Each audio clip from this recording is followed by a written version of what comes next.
Welcome, dear listener, to this quiet corner of the wizarding world, where the firelight flickers softly against ancient stone walls, and the portraits whisper gentle stories of those who came before. Tonight, as the moon rises over distant castle turrets and the stars begin their slow dance across the velvet sky, we gather here together to remember a life that burned brightly, if all too briefly, in the tapestry of magical history. This is a story not of darkness, though darkness touched it, but of light, the kind of light that comes from a pure heart, from fairness when fairness costs something, from kindness when cruelty would be easier. Tonight, we tell the story of Cedric Diggory, a young wizard whose name has become synonymous with honor itself, a Hufflepuff whose very existence proved that loyalty, dedication, and fair play are not the quiet virtues of the unremarkable, but the blazing standards of the truly great. As you settle into comfort, as your breathing slows and deepens, as the concerns of the waking world begin to fade like morning mist, let this tale carry you gently into the realm of dreams, where magic is real and goodness always matters, even when the night grows dark.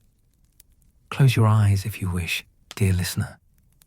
Let the story wash over you like a warm bath, like the golden light of a Patronus, like the first snowfall over Hogwarts grounds.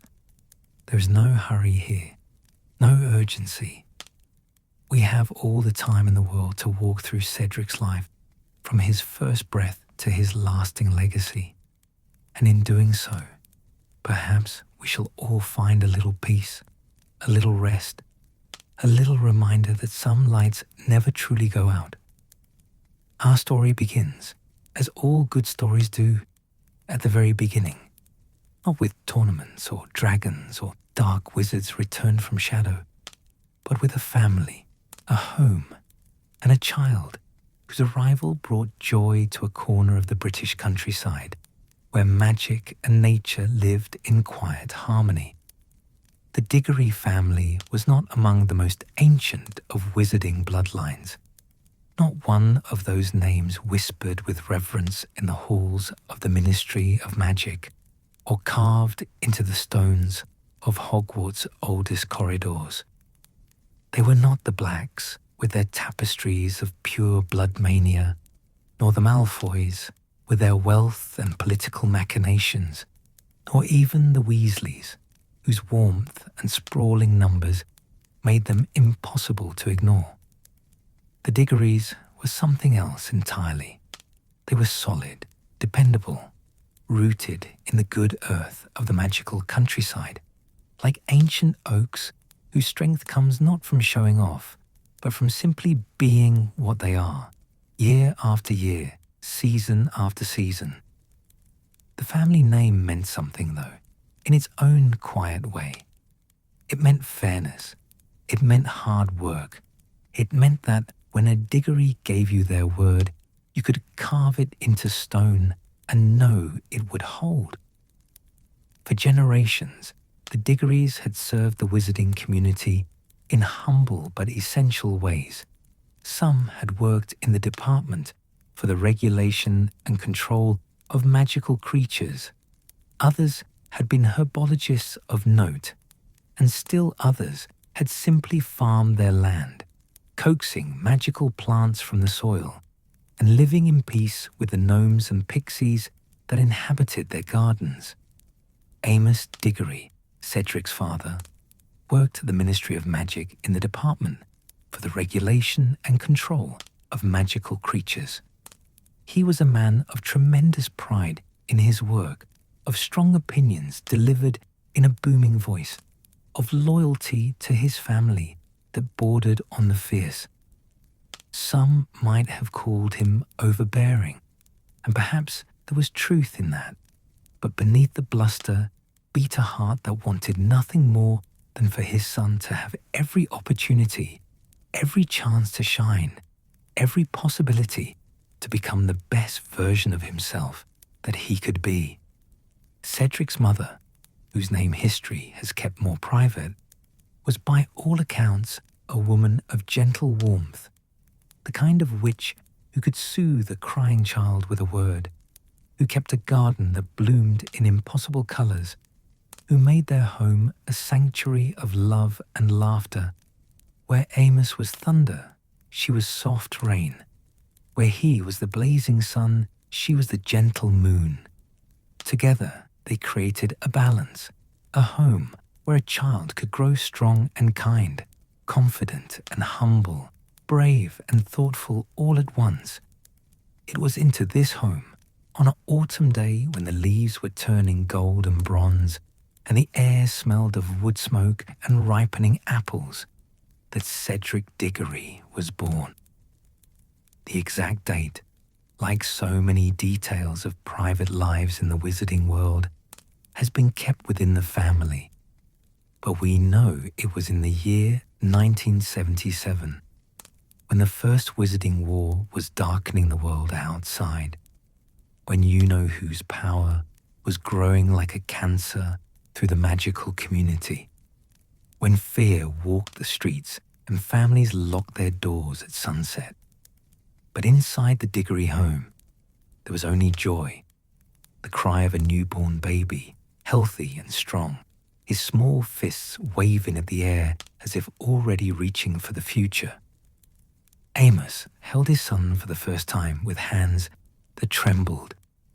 This gruff man suddenly rendered speechless by the weight of new life, by the responsibility of it, by the overwhelming wave of love that crashes over every parent when they first meet their child. Cedric's mother smiled through happy tears, exhausted and exhilarated, already seeing in those unfocused infant eyes the man her son might someday become. They named him Cedric, a name with ancient roots, a name that meant chief or leader in the old tongues, though they could not have known then how prophetic that choice would prove to be. It was a strong name, a name with dignity, a name that spoke of chivalry and honor without being pretentious. It suited him, this boy, who would grow to embody everything noble in the wizarding world. The Diggory home was located in the countryside, far enough from London that the ministry's politics seemed distant, far enough from other wizarding families that they had space to breathe, but close enough to the magical world that they were never truly isolated. It was the kind of place where a child could run wild through fields that sparkled with dew in the morning, where the evening chorus included not just birds, but the occasional bowtruckle singing from the trees at the edge of the garden, where magic and nature intertwined so thoroughly that one could hardly tell where one ended and the other began. As a baby, Cedric was remarkably content, the kind of child who smiled easily and cried rarely, who seemed to absorb the love around him and reflect it back like sunlight off water. His first year passed in the way of all infant years, a blur of feedings and nappies, of first smiles and first teeth, of parents marveling at every tiny milestone as if no child in history had ever done such things before. The war raged on outside their protective wards, but Amos and his wife were determined to give their son a childhood filled with light, not shadow. Cedric's first signs of magic appeared early, as they often do with wizarding children born to magical parents. He was perhaps 18 months old when the toys in his nursery began arranging themselves in neat rows while he slept, as if some part of his unconscious mind craved order and harmony even in dreams. His mother would come in to check on him and find his stuffed animals lined up by size, his wooden blocks stacked in perfect towers that should have toppled but somehow stood firm, held together by the invisible threads of accidental magic. By the time he was 2, Cedric could make lights dance above his cot when he was meant to be napping, but was feeling playful instead. Tiny golden sparks would swirl and spin like fireflies, casting moving shadows on the walls, and his delighted laughter would echo through the house. Amos would burst in, ready to scold, only to find himself smiling despite himself at the pure joy on his son's face, at this early evidence that yes, his boy was magical, wonderfully and completely magical. One summer evening, when Cedric was 3 years old, and the twilight was painting the sky in shades of purple and pink, something remarkable happened. The family was in the garden, Amos attempting to de-gnome the vegetable patch, while Cedric's mother harvested herbs for potion making, and young Cedric was supposed to be playing quietly nearby. But the boy had wandered to the edge of the garden, where an old apple tree stood gnarled and majestic, and there he had encountered a small creature in distress. A baby niffler, no bigger than Cedric's hand, had somehow gotten separated from its family and was chittering in panic, unable to climb back down from a low branch where it had become stranded. Most children might have been frightened, or might have called for their parents, or might have poked at the creature with curiosity, but no real concern. Cedric did none of these things. Instead, without fear and with a compassion that seemed impossibly mature for such a young child, he reached up toward the niffler, his small face serious with concentration. And then, wonder of wonders, the branch bent down toward him, lowering itself gently, as if the tree itself understood what the boy wanted, as if nature recognized kindness and responded in kind. The niffler hopped onto Cedric's outstretched palm, and the child carefully set it on the ground, watching with satisfaction as it scurried away into the undergrowth, chittering what might have been thanks.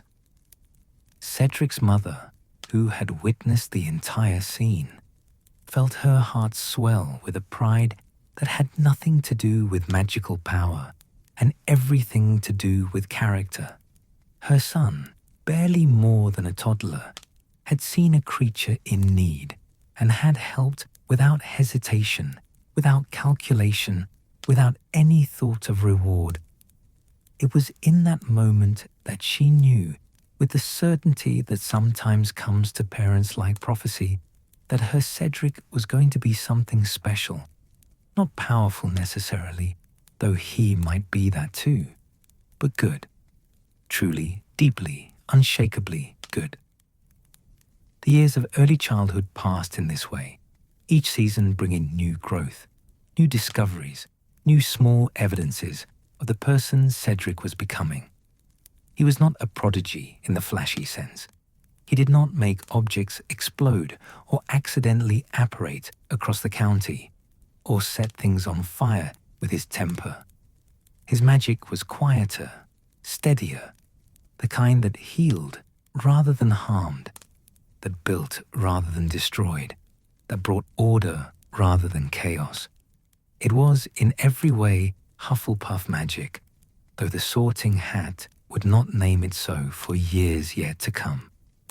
Amos watched his son grow with a pride that sometimes threatened to overflow its banks. Here was a boy who would make the Diggory name mean something, who would achieve great things, who would make his father's chest puff out with satisfaction at ministry functions. But beneath that pride, buried deep, where Amos himself might not have recognized it, was something simpler and better. Love for a son who was kind, who was honest, who treated everyone he met with the same respect regardless of their station. Cedric's mother watched her son grow with a quieter pride, the kind that glowed rather than blazed, She saw the way he helped her in the garden without being asked, the way he spoke gently to animals, the way he never seemed to have a cruel word for anyone. She saw her boy becoming a good man, and she asked the universe for nothing more than that he might have the chance to live a long, happy life, to find love, to make his mark on the world in whatever way suited him best. The cottage where Cedric grew up was filled with the ordinary magic of a happy home, the kind that has nothing to do with wands and spells and everything to do with love. There were family dinners where Amos would tell exaggerated stories about his day at the ministry, his voice booming with dramatic flair, while Cedric and his mother exchanged amused glances. There were evenings by the fire where they would read together from old storybooks, tales of ancient wizards and noble deeds that fired young Cedric's imagination. There were lazy Sunday mornings where they would simply be together, no agenda, no expectations, just the comfortable silence of people who knew they were exactly where they belonged. And through it all, through every quiet day and every ordinary moment, Cedric was learning. He was learning that fairness mattered, that kindness was not weakness, that standing up for what was right might cost you something, but was worth it anyway. He was learning the values that would define his short life, that would make his name remembered long after many more famous wizards were forgotten. He was becoming, day by day, year by year, the boy who would one day be called the true Hogwarts champion, not because he won a tournament, but because he embodied everything that was best about the school, about magic, about humanity itself. As Cedric approached his 11th birthday, as the letter from Hogwarts drew near, like destiny approaching on swift wings, the Diggory household was filled with anticipation. Amos had been talking about Hogwarts for years, building it up in his son's mind as the greatest place on earth, the beginning of real life, the gateway to everything that mattered. Cedric's mother was more measured in her excitement, but even she could not hide the sparkle in her eyes when she spoke of her son going off to school, of the adventures that awaited him, of the person he would become within those ancient walls. None of them knew, of course, what truly awaited Cedric at Hogwarts. They could not see the triumphs and the tragedies, the friendships and the final moment, the glory and the grief. They knew only that their boy was special, that he would do well, that he would make them proud. And in that, at least, they would be proven more right than they could possibly imagine. But those stories are for later, dear listener. For now, let us leave young Cedric here in his childhood, happy and safe, loved and loving, a boy on the cusp of magic and wonder, standing at the threshold of a destiny he could not yet imagine. Rest now, as we pause this tale at this moment of pure potential, when everything is still possible and the future stretches out like an unwritten book, waiting for the first word to be inscribed upon its pages. The Diggory legacy was not one of ancient glory or dark secrets, but of something simpler and perhaps more valuable.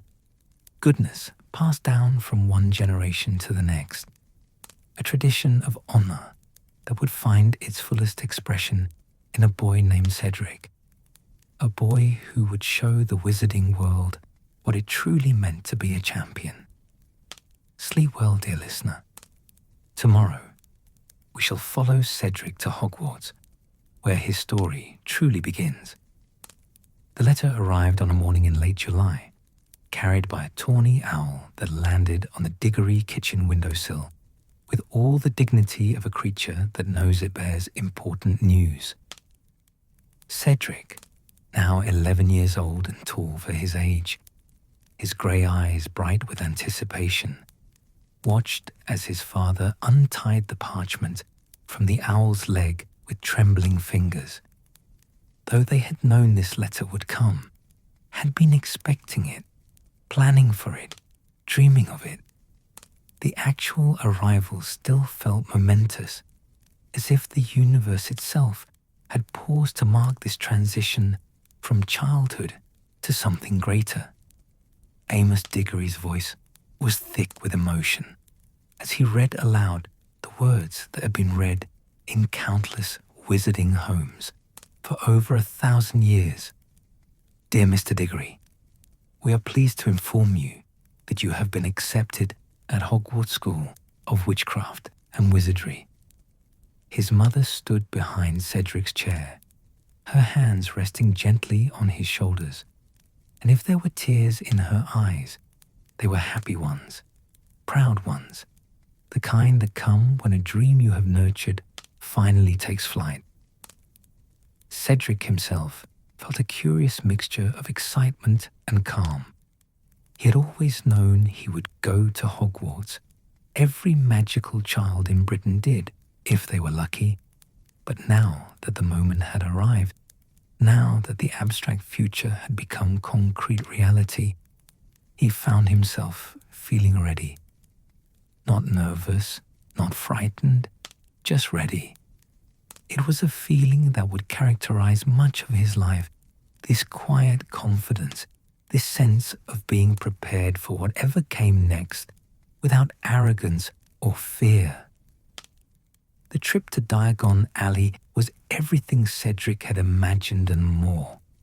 The ancient street with its crooked shops and magical displays, the press of witches and wizards going about their business, the scent of parchment and potion ingredients and fresh pastries from the bakery. It all combined into a sensory experience that made magic feel real in a way it never quite had at home. Here, magic was not just something his family did in private, but the very fabric of society, woven into every transaction and conversation, as natural as breathing. They went to Gringotts first, descending into those deep vaults where the Diggory family gold sat waiting, accumulated over generations of honest work and careful saving.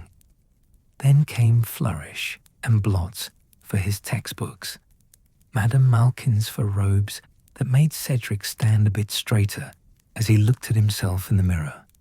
A Hogwarts student at last, or nearly so. They purchased a cauldron and brass scales, files and a telescope, and all the other items on the list, checking each one off with methodical care. But the most important stop, the one Cedric had been anticipating most of all, was Ollivander's. The ancient shop with its thousands of narrow boxes stacked to the ceiling, the smell of wood and magic, the sense of something profound about to happen. Mr. Ollivander himself emerged from the shadows, his pale eyes gleaming with that peculiar intensity that suggested he saw far more than most people when he looked at a young wizard. "Ah, yes," the wand-maker said softly, studying Cedric with an expression that was somehow both distant and deeply focused. "Let us find you your wand, Mr. Diggory. Though, of course, it is more accurate to say we shall let the wand find you." They tried many wands that afternoon. Some produced nothing at all when Cedric held them. Others produced sparks or small gusts of wind, or once, memorably, caused every box in a 10-foot radius to tumble to the floor in a cascading avalanche of cardboard and tissue paper. But none felt right. None sang in Cedric's hand the way Mr. Ollivander's eyes suggested a wand should sing when it met its true mark. And then, just when Cedric was beginning to wonder if perhaps he was somehow unwandable, Mr. Ollivander brought out a particular box from a high shelf, handling it with special care. Ash and unicorn hair, he murmured, almost to himself. 12 1/4 inches. Pleasantly springy. Ash for healing and protection, for the one who does not seek to dominate but to serve. Unicorn hair for consistency, for faithfulness, for a magic that is pure. Try this one, Mr. Diggory. The moment Cedric's fingers closed around the smooth ash wood, he knew. Warmth spread from the wand up his arm and through his entire body, and a shower of golden sparks erupted from the tip, swirling around him like fireflies, like stars, like a promise made manifest. Mr. Ollivander smiled, a rare expression of genuine pleasure crossing his usually enigmatic face. Excellent, excellent, the wand-maker said. A wand that will serve you well, Mr. Diggory, and I suspect you will serve it equally well. Ash and unicorn hair. A combination for one who will face darkness but not be consumed by it, who will heal rather than harm, who will stand firm when others falter. Use it wisely. Cedric left the shop with his wand held carefully in its box, feeling for the first time like a real wizard, like someone with power and responsibility, like someone who mattered. Amos was practically bursting with pride, already imagining his son performing spectacular spells, winning accolades, bringing glory to the Diggory name. But Cedric's mother, watching her son cradle his new wand with such reverence, simply felt grateful that he had been matched with something that seemed so right, so aligned with the boy she knew him to be. The remaining weeks of summer passed in a blur of preparation and anticipation. Cedric read his textbooks cover to cover, not out of anxiety, but out of genuine curiosity, wanting to arrive at Hogwarts with at least some foundation of knowledge. He practiced simple spells in the garden under his parents' supervision, getting a feel for his wand, for the way magic flowed through it in response to his will. And he lay awake at night, staring at the ceiling of his bedroom, wondering what house he would be sorted into, who his friends would be, what adventures awaited him beyond the barrier at platform 9 3/4. September 1st arrived at last, that day of new beginnings, and King's Cross Station was chaos in the best possible way. Families saying goodbye, owls hooting in their cages, the scarlet steam engine gleaming on its tracks like a promise. Cedric hugged his mother tightly, feeling suddenly young again, despite his best efforts at grown-up composure. Amos gave him a firm handshake and a pat on the shoulder that was almost crushing in its enthusiasm, along with a string of last-minute advice about making connections and distinguishing himself that Cedric only half heard. Then he was on the train, his trunk stowed, finding a compartment with a few other first years who looked as excited and nervous as he felt. The whistle blew, the train lurched into motion, and Cedric waved at his parents through the window until they disappeared from view. It was done. He was on his way to Hogwarts, to his future, to his destiny, though he could not yet know what form that destiny would take. The journey north was magical in every sense of the word, the countryside rolling past the windows, gradually becoming wilder and more remote, the witch with the trolley coming through with her impossible array of wizarding sweets, the excited chatter of first years speculating about houses and classes and whether the rumors about a giant squid in the lake were true. Cedric found himself falling easily into conversation with his compartment mates, his natural friendliness drawing people to him, making them feel comfortable, making them laugh. And then, As twilight fell and the train began to slow, there it was, the first glimpse of Hogwarts Castle, rising above the lake like something from a dream, its many towers and turrets silhouetted against the darkening sky, its windows glowing with welcoming light. Every first year in the train fell silent for a moment, struck dumb by the sheer impossible majesty of it, by the realization that this place, this ancient seat of magic and learning, was going to be their home. The crossing of the lake in the small boats, led by Hagrid the gamekeeper, whose enormous size and gentle manner made him immediately endearing, was like entering another world.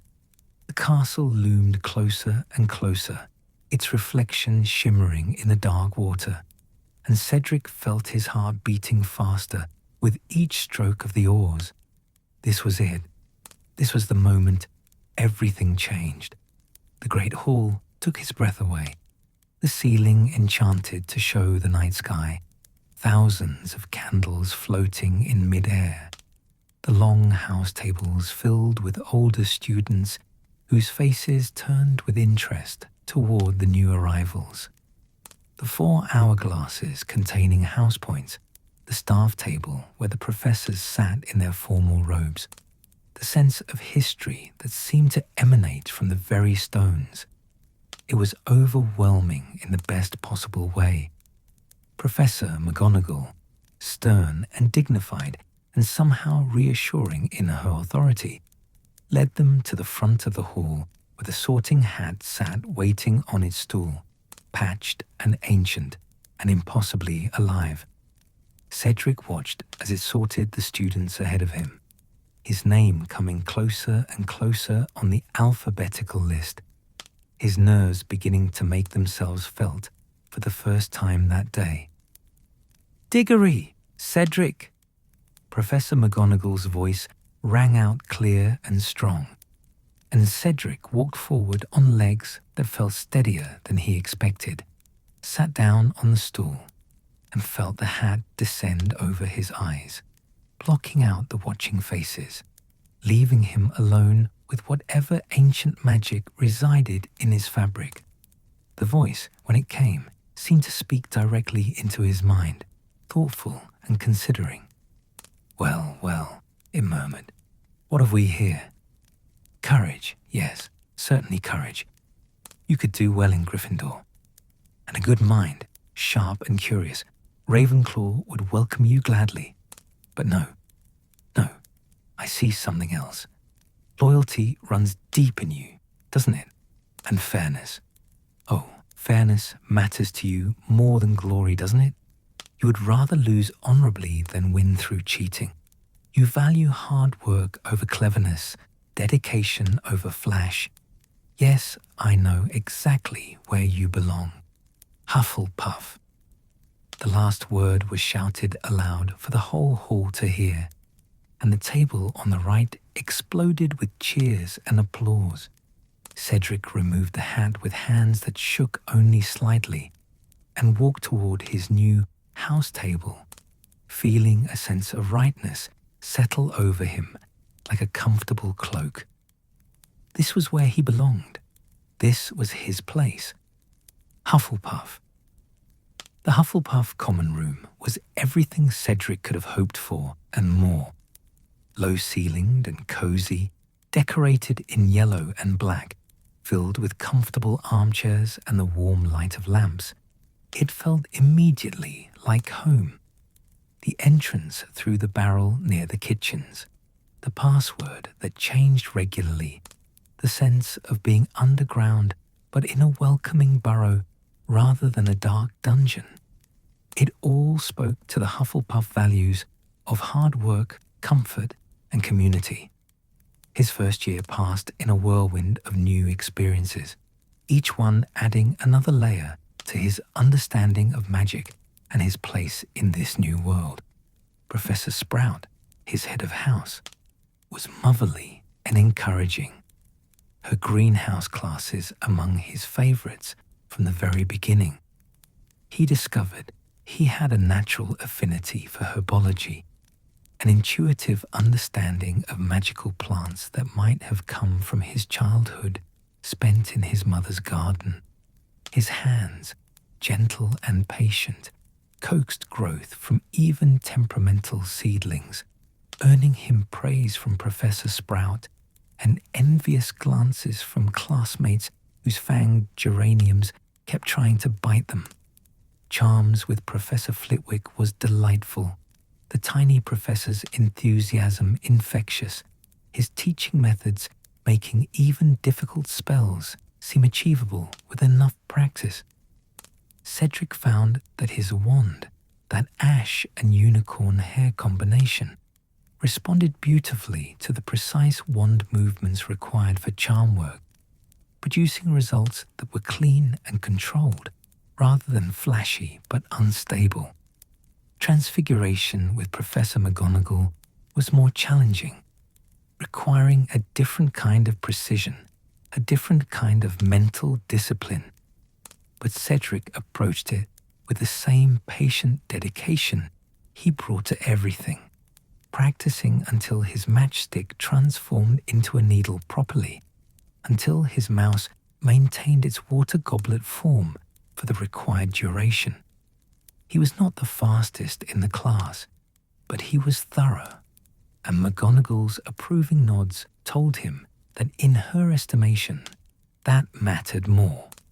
Even potions, taught by the notoriously intimidating Professor Snape in the dungeons, held a certain appeal for Cedric, while Snape's favoritism towards Slytherin students was obvious, and his cutting remarks could reduce some students to tears.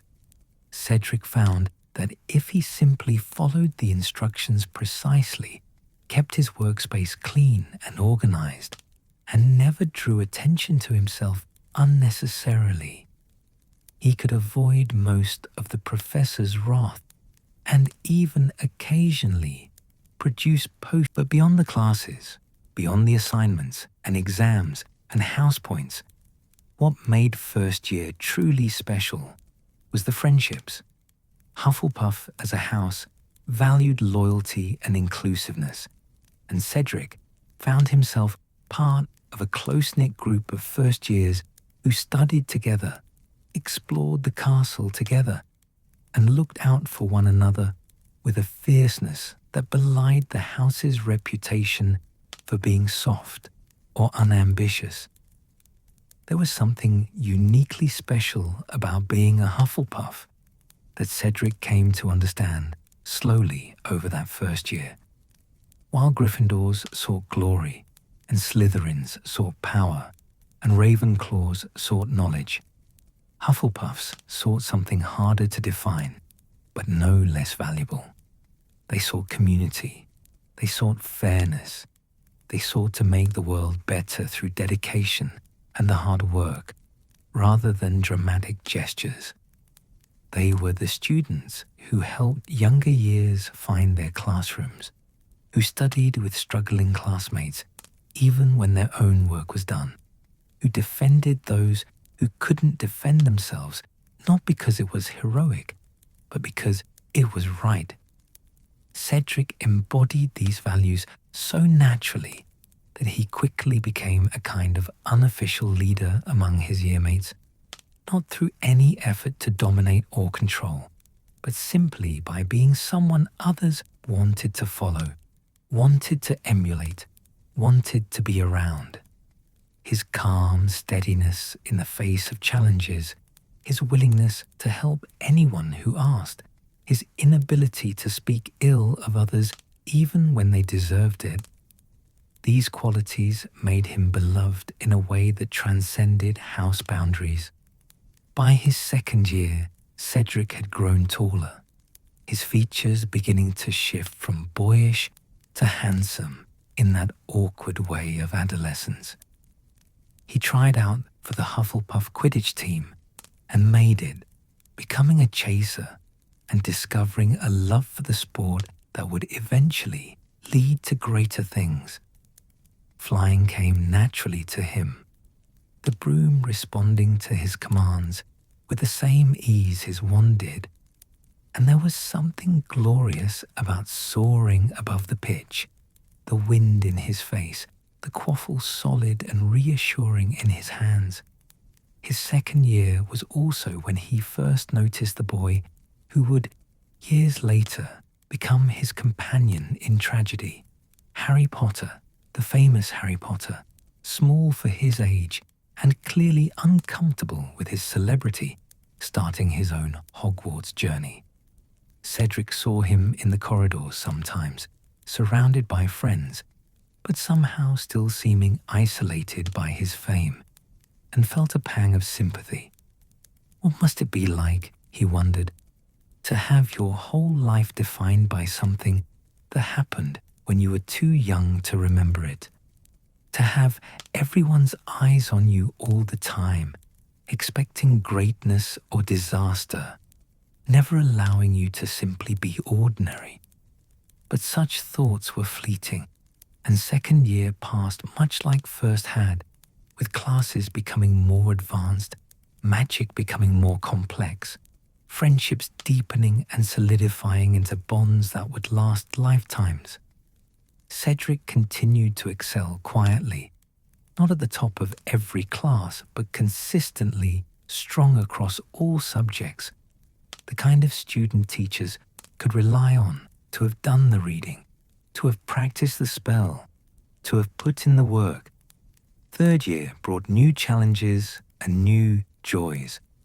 Cedric was now an established member of the Quidditch team, his skills as a chaser improving with each match, his teamwork and strategic thinking making him a valuable asset.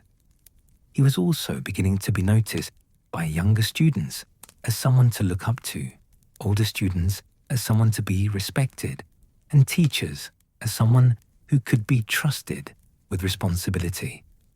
He took arithmancy and care of magical creatures as his elective subjects, fascinated by the mathematical patterns underlying spellwork and equally drawn to learning about the incredible variety of magical beings that populated their world.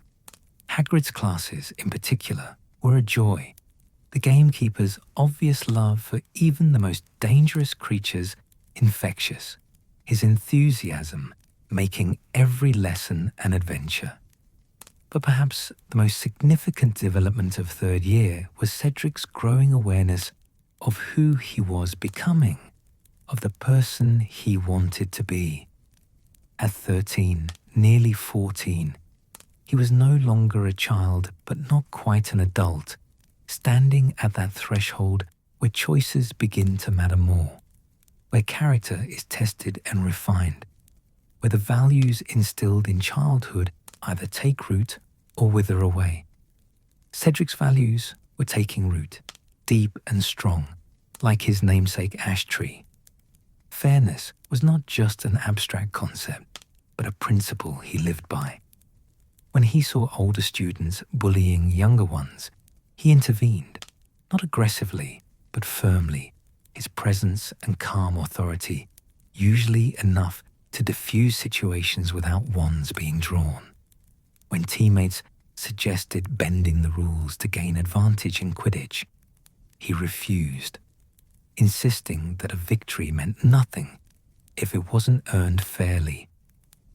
When classmates tried to cheat on assignments or exams, he neither helped them nor reported them, but rather offered to study with them, to help them learn the material properly, believing that most people wanted to do the right thing if given the tools and support to do so. His third year also brought the terrifying presence of Dementors around the school, guarding against the escaped prisoner, Sirius Black. Cedric felt the effects of the creatures like everyone did. That terrible cold, that draining of hope and warmth, that sense that happiness might never return. But he fought against it in his own way, by being determinedly kind, by making extra effort to cheer up housemates who seemed affected, by refusing to let fear dominate his days. It was during this year that he truly distinguished himself in Quidditch, his skills honed to the point where scouts from professional teams were starting to take notice of Hufflepuff matches, drawn by rumors of an exceptional young player. But the match that would define his third year, that would show the whole school what kind of person Cedric Diggory truly was yet to come. The match against Gryffindor, in terrible weather, when everything went wrong and Cedric was given a choice between taking a victory he hadn't truly earned or doing something that might cost his house the Quidditch Cup, but would let him sleep with a clear conscience. But that story, dear listener, belongs to the next chapter, to the next stage of Cedric's journey.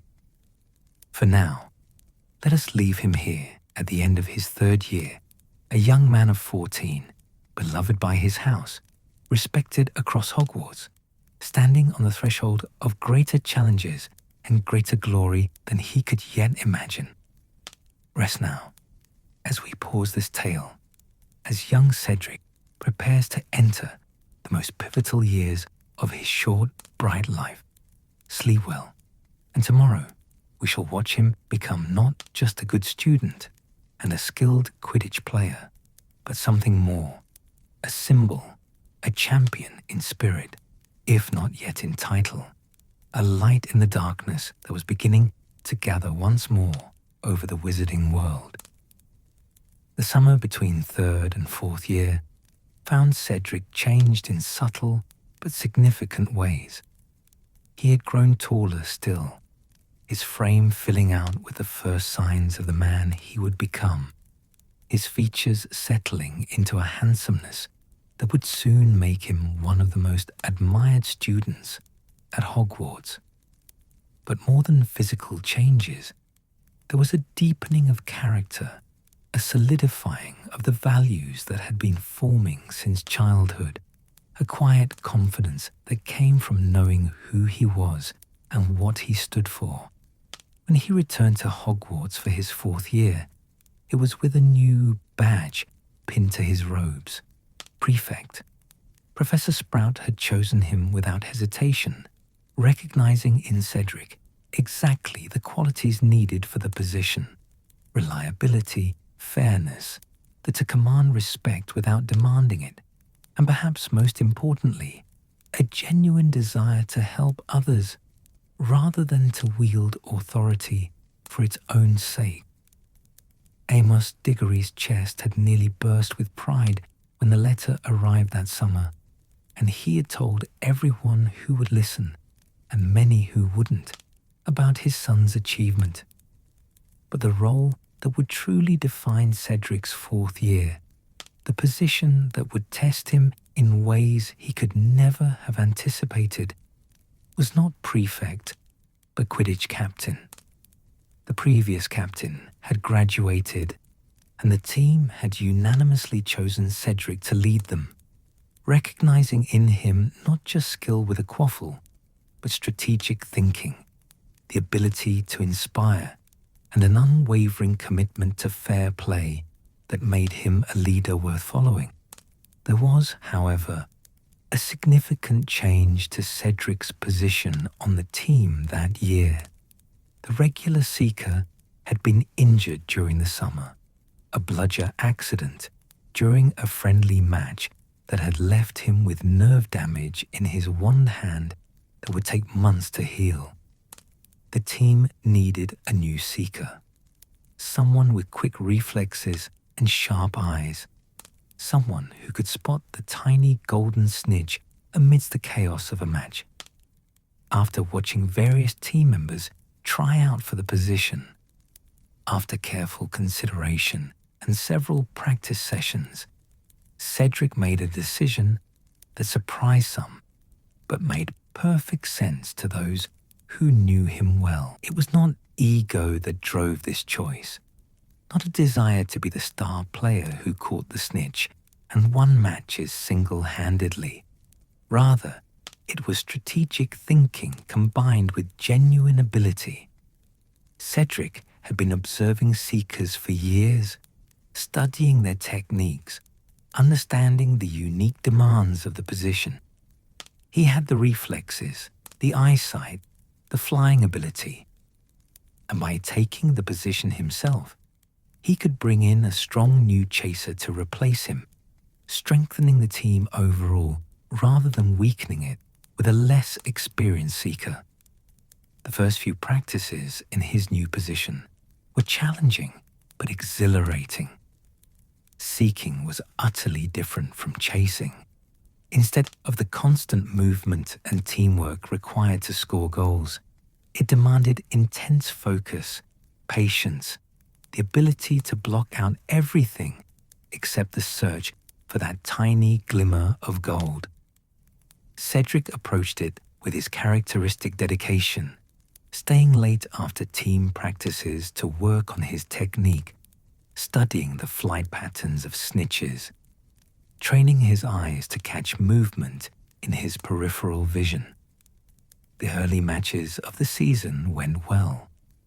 Hufflepuff won against Ravenclaw in a tense match where Cedric caught the snitch after nearly 2 hours of play, his patience outlasting the opposing Seekers' more aggressive tactics. They triumphed over Slytherin in a brutal match where the Slytherin team played with their usual disregard for rules and safety. But Cedric's superior flying and the team's cohesion overcame their dirty tricks. And then came the match that would become legend, the match that would define Cedric Diggory's character more clearly than any other single moment of his Hogwarts years. Hufflepuff versus Gryffindor, in weather that should have grounded every broom in the school. The day dawned dark and ominous, storm clouds gathering over the castle like a bad omen, wind howling through the towers with a voice that seemed to warn against proceeding. But Quidditch matches were rarely postponed for mere weather, and both teams took to the pitch despite conditions that made flying not just difficult, but genuinely dangerous. The crowd was smaller than usual, many students choosing to watch from the castle windows rather than brave the elements. But those who came were die-hard fans, wrapped in waterproof cloaks and house colours, their voices barely audible over the roar of wind and rain. The match began badly and got worse. The rain came down in sheets so thick that visibility was reduced to mere feet. The wind buffeted players so violently that maintaining any kind of formation was nearly impossible. The quaffle became slippery and unpredictable, the bludgers even more dangerous than usual as they were caught and redirected by wind gusts. It was brutal, exhausting Quidditch, the kind where simply staying on your broom was an achievement. Cedric flew through the chaos with grim determination, his eyes straining to catch any glimpse of gold, his hands nearly numb from gripping his broom handle, his robes soaked through and heavy. He was dimly aware of the score. Hufflepuff was ahead, but not by much, but his focus was entirely on finding the snitch. The match needed to end before someone got seriously hurt. And then he saw it, a flash of gold near the Gryffindor posts, barely visible through the rain but unmistakable. Cedric dove, his Comet 260 responding beautifully despite the conditions, cutting through wind that tried to blow him off course. The snitch darted away, up and then sideways, and Cedric followed, his entire being focused on that tiny flying ball, everything else fading away. He was vaguely aware of the Gryffindor seeker, Harry Potter, the famous boy who lived, small and quick on his firebolt, somewhere nearby, probably tracking the same snitch. But Cedric didn't look for him, didn't think about competition or tactics. There was only the snitch, dancing through the storm, leading him on a chase that took him higher and higher above the pitch. The snitch dove suddenly, plummeting toward the ground in that suicidal drop that seekers both dreaded and lived for. Cedric followed without hesitation, his broom going vertical, the ground rushing up to meet him at terrifying speed, wind screaming past his ears, rain lashing his face so hard it felt like tiny knives. His hands stretched out, fingers grasping, the snitch tantalizingly close, just inches from his fingertips. And then Harry Potter fell. Cedric saw it from the corner of his eye, pulled his attention away from the snitch for just a fraction of a second, saw the smaller boy go limp on his broom, saw him begin to slide sideways, saw him fall. Time seemed to slow, and in that endless moment, Cedric made a choice that defined everything he was and everything he would become. He abandoned the snitch, his hand so close to closing around the tiny golden ball that would have won the match, pulled back. His broom, already angling for the catch, veered sharply away, and Cedric dove not for the snitch, but for Harry Potter, his heart hammering with fear, his only thought to catch the falling boy before he hit the ground. But even as Cedric changed course, he saw Dumbledore in the stands below, saw the headmaster's wand flash, saw Harry's fall slow and stop, the boy hovering safely just feet from the ground, unconscious but unharmed. Relief flooded through Cedric, so intense it left him briefly weak. And in that moment of distraction, in those seconds when his attention was elsewhere, the snitch had settled on the ground near Harry's floating form. When Cedric looked down, when he descended to check on his fallen opponent, the tiny golden ball was right there, motionless for once, almost as if it had been waiting. Cedric's hand closed around it automatically, muscle memory from months of practice, and the whistle blew. Hufflepuff had won. He had caught the snitch. But the victory felt hollow, wrong, tainted by circumstances that had nothing to do with skill or strategy. The crowd's cheers seemed muted to Cedric's ears as he landed, as he dismounted his broom and moved toward where Harry lay unconscious on the ground, Professor Dumbledore and Madame Pomfrey already attending to him. What Cedric had seen, what had caused Harry to fall, was something he didn't fully understand. Dark shapes in the sky, creatures that radiated cold and fear, Dementors where no Dementors should have been. In the days that followed, as Harry recovered in the hospital wing and the school buzzed with gossip about what had happened, Cedric found himself deeply troubled. Yes, Hufflepuff had won. Yes, they had earned crucial points toward the Quidditch Cup. Yes, technically, legally, fairly by all the rules of the game, the victory was legitimate. But it didn't feel right. It felt like winning by default, like being handed something rather than earning it. He went to see Harry in the hospital wing, against the advice of some teammates who thought he was being overly noble, unnecessarily complicating a simple victory. But Cedric had to go, had to look the other seeker in the eye, had to voice what was eaten at him. "Potter," he said, standing awkwardly at the foot of Harry's bed, his handsome face serious and troubled. "That match, it wasn't fair. You would have caught the snitch if those Dementors hadn't interfered. I saw you. You were closer than I was, faster. You would have won." Harry, still pale from his ordeal, had looked surprised, then grateful, then uncomfortable in the way people do when someone shows them unexpected kindness. "It's not your fault the Dementors came," he said quietly. "You caught the snitch fairly. You won." But Cedric shook his head, his grey eyes intense with conviction. "I want a rematch," he said firmly. "It's not right, taking a victory like this. When you're better, when there are no dementors, no distractions, I want to face you again, properly, seeker to seeker, in fair conditions. And may the best man win." The offer stunned Harry into silence, and around the hospital wing, the few other patients and Madame Pomfrey herself had stopped to stare at this extraordinary display of sportsmanship.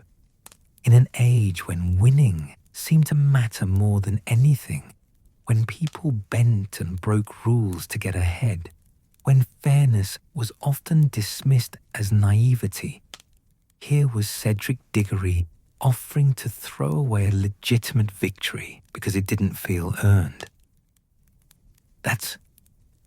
Harry struggled for words. "That's really decent of you, Diggory. But the match is over. The points are awarded. You can't just—" "I can try," Cedric interrupted gently. "I'll speak to Professor Sprout, to Madame Hooch, to Dumbledore, if I have to. The match should be replayed. It's only fair." In the end, the match was not replayed. The rules didn't allow for it, and despite Cedric's passionate arguments, the result stood. Hufflepuff kept their victory, kept their points, and went on to win several more matches that season. But Cedric's offer, his willingness to sacrifice advantage for fairness, became the story that defined him in the eyes of Hogwarts. Students who had dismissed Hufflepuff as the soft house, the house for those who lacked ambition or courage or intelligence, suddenly saw what Hufflepuff truly meant. It meant having the strength to do what was right, even when it cost you something. It meant valuing integrity over victory. It meant being the kind of person who could look at themselves and Harry Potter, that famous boy who had known so little kindness in his life, who had been used and manipulated and celebrated and scorned in equal measure, never forgot the Hufflepuff captain who had offered him a rematch, who had seen him as a person rather than a celebrity, who had treated him with a respect and fairness that asked for nothing in return.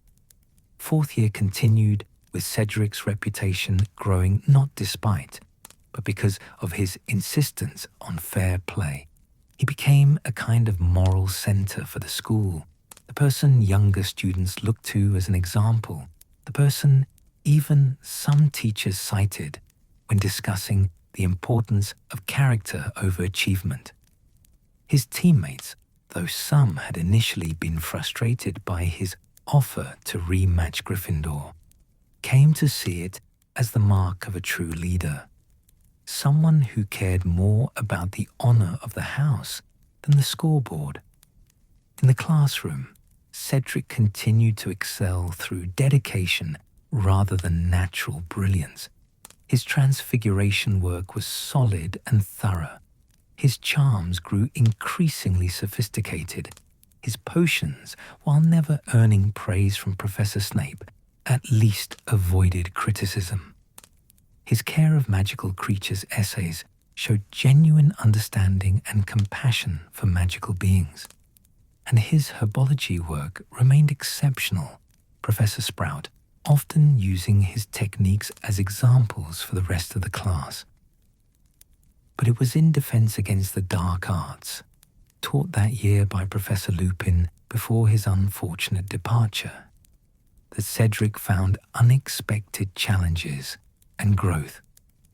Lupin's practical approach to the subject, his insistence on actually practicing defensive spells rather than just reading about them, pushed Cedric to develop skills he would need sooner than anyone could have imagined. The Patronus charm, in particular, captured Cedric's attention. The idea that you could conjure a positive force, a guardian made of your own happiness and hope, to stand against darkness, it resonated deeply with his fundamental nature. He practiced relentlessly, staying after class, working in empty corridors, searching for the right memory, the one powerful enough to give his Patronus corporeal form. He tried many memories: his first Quidditch match as captain, the day he got his letter to Hogwarts, his parents' proud faces when he was made prefect. But none of them were quite right. None of them carried enough weight, enough pure joy to overcome the imagined Dementors he practiced against. And then he found it. Not a grand moment, not an achievement or award, but something simpler and somehow more powerful. A summer evening when he was 7 years old, sitting in the garden with his mother, the sun setting in shades of gold and rose, and she had been teaching him the names of the flowers. Her hand had been warm in his, her voice gentle as she explained that every living thing deserved respect and care, that magic was not about power, but about connection, about understanding that you were part of something larger than yourself. With that memory filling his mind and heart, Cedric raised his wand and spoke the incantation with absolute conviction. Expecto Patronum. The silver light that burst from his wand was brilliant and beautiful, coalescing into a corporeal form that made Professor Lupin gasp with surprise and approval. A badger, strong and steadfast, the symbol of Hufflepuff House made manifest in silver light, powerful in its determination, fierce in its protection of what it loved. It was perfect, utterly perfect, and Cedric felt a surge of pride and wonder at what he had created. Fifth year arrived with the weight of OWL examinations looming over everything. Those crucial tests that would determine which subjects students could continue at NEWT level, that would shape career possibilities and future opportunities. The castle was thick with tension. The library crowded at all hours, students walking around with notes stuck to every surface, trying to absorb just one more fact, one more spell, one more potion recipe. Cedric approached his OWLS with the same methodical dedication he brought to everything else. He created study schedules that balanced all his subjects, organized study groups for his housemates, and somehow found time to help younger students with their work, even as he prepared for the most important exams of his academic career thus far. His prefect duties continued. His Quidditch responsibilities remained. But he managed it all with a calm efficiency that made it look easier than it was. The exams themselves were grueling. Written tests that left his hand cramping and his mind exhausted.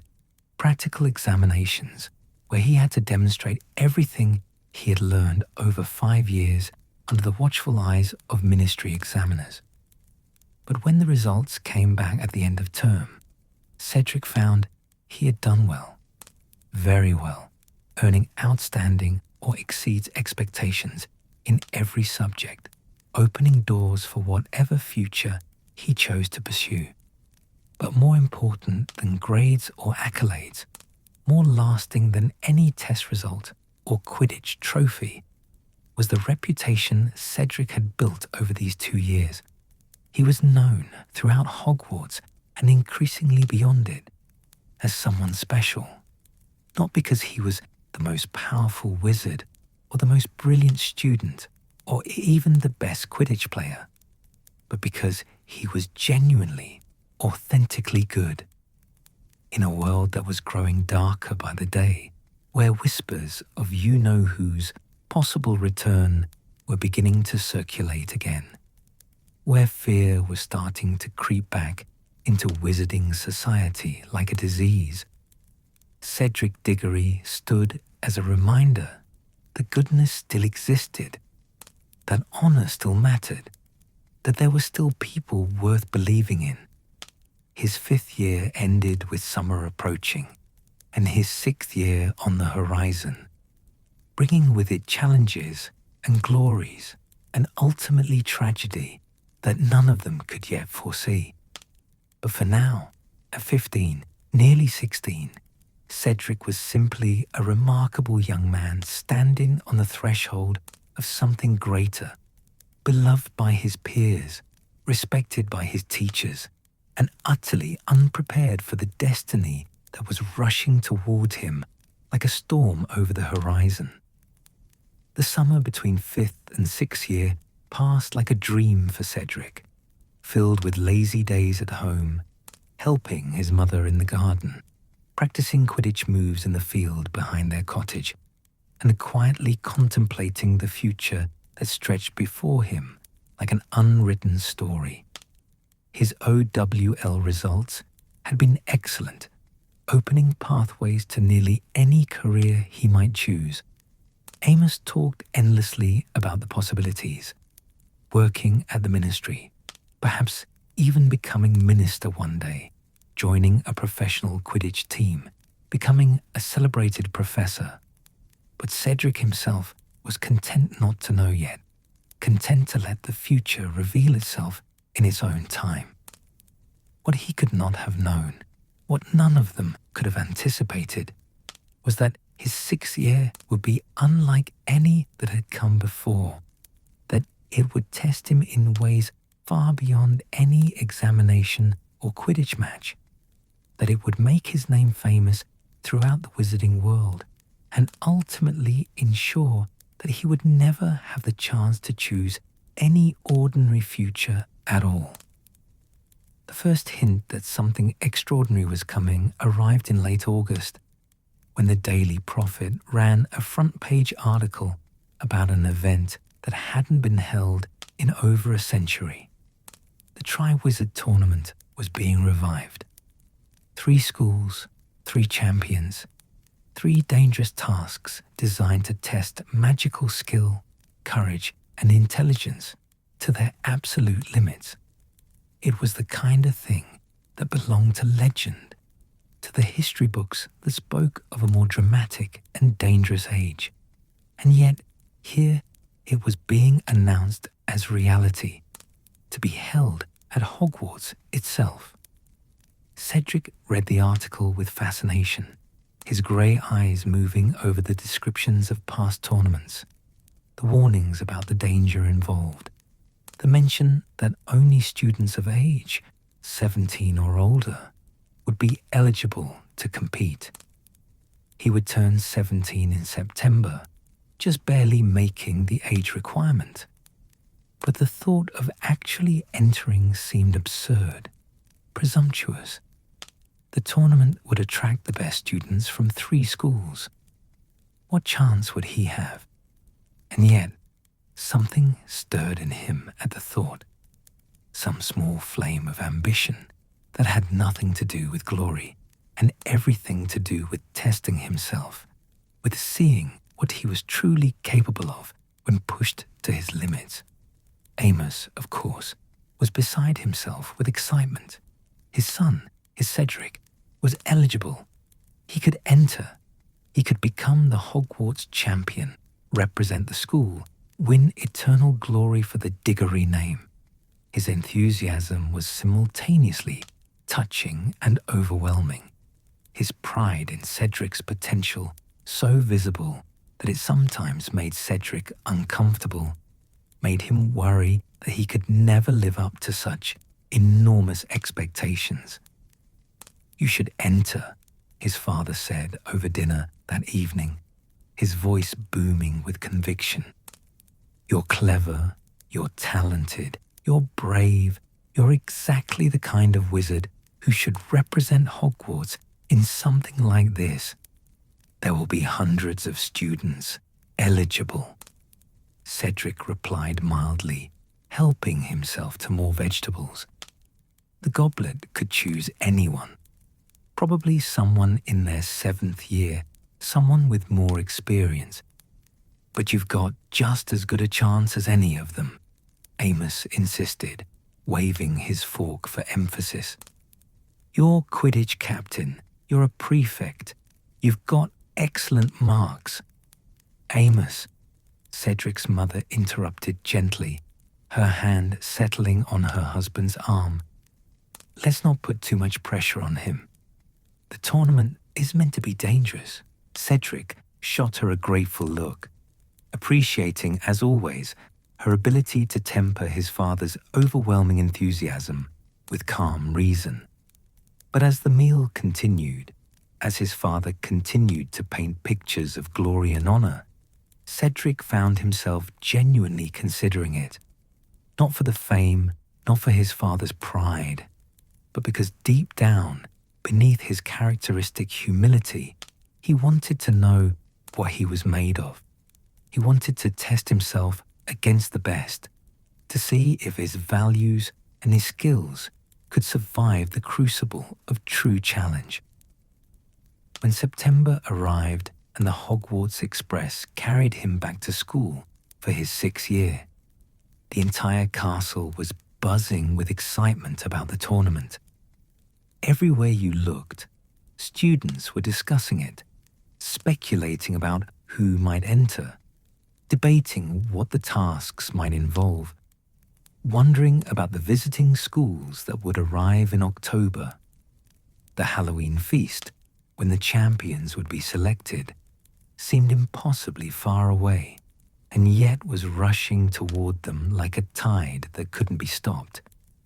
The arrival of the delegations from Beauxbatons and Durmstrang in late October was spectacular, the kind of magical display that reminded everyone that Hogwarts, magnificent as it was, represented only one tradition of magic among many.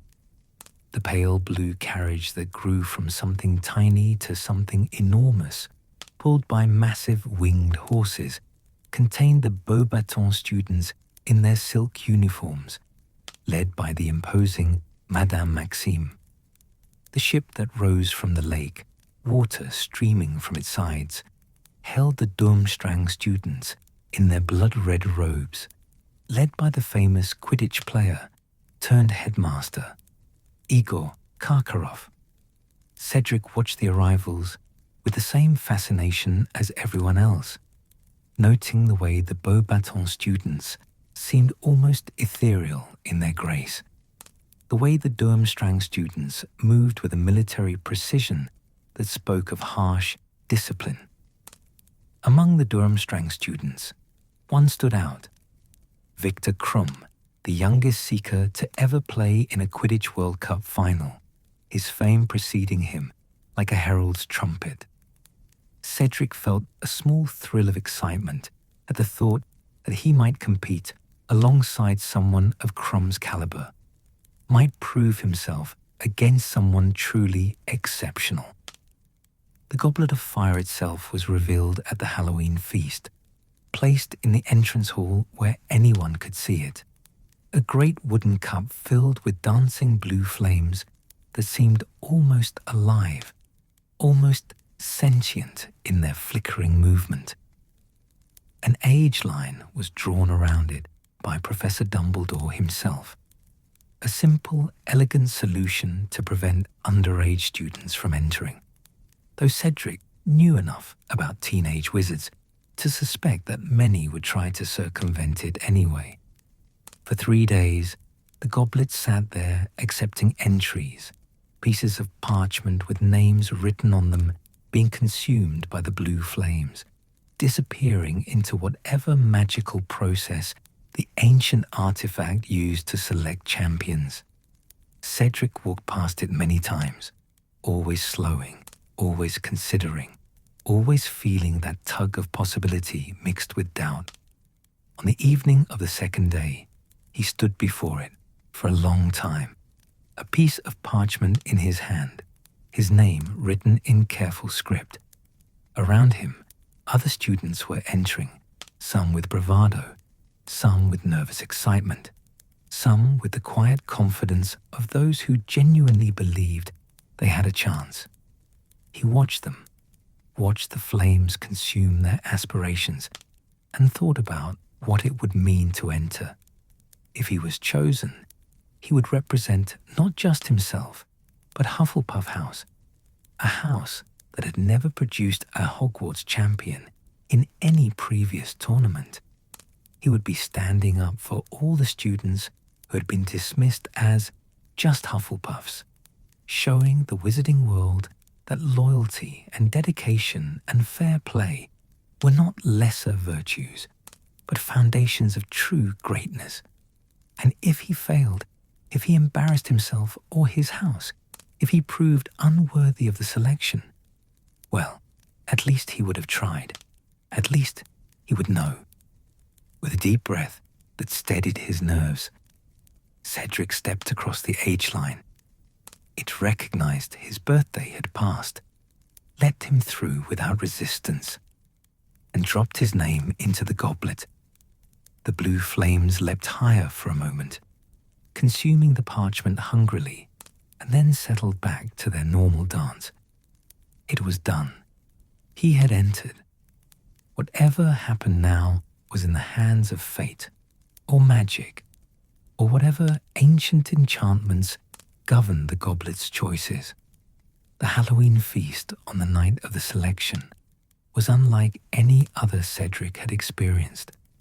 The great hall was decorated with live bats fluttering among the floating candles, enormous pumpkins carved with intricate magical designs that shifted and changed, a feast that seemed designed to distract from the tension that thrummed through the room like a plucked string. Everyone was wondering the same thing. Who would be chosen? Who would become champions? Whose names would emerge from that mysterious blue fire? After the feast, after Professor Dumbledore's welcoming speech and the clearing of the tables, the moment arrived. The goblet of fire stood before them all, its flames dancing higher now, turning from blue to red, sparks shooting into the air like a fountain. The entire hall held its breath, hundreds of students and staff waiting in electric silence. The first name emerged on a piece of parchment that shot from the goblet's flames like a bird taking flight.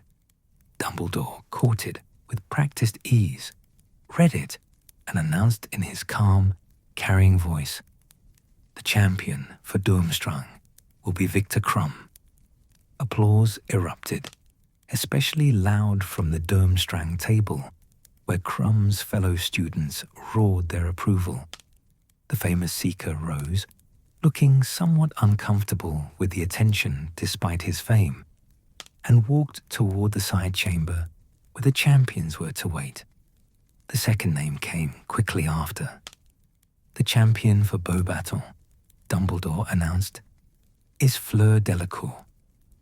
A beautiful girl with silvery blonde hair stood gracefully, her head held high, and glided toward the chamber amidst applause that was perhaps slightly more restrained.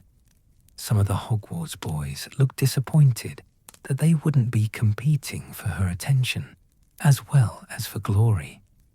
And then came the third selection, the one that would determine who would represent Hogwarts, who would carry the hopes and pride of the entire school.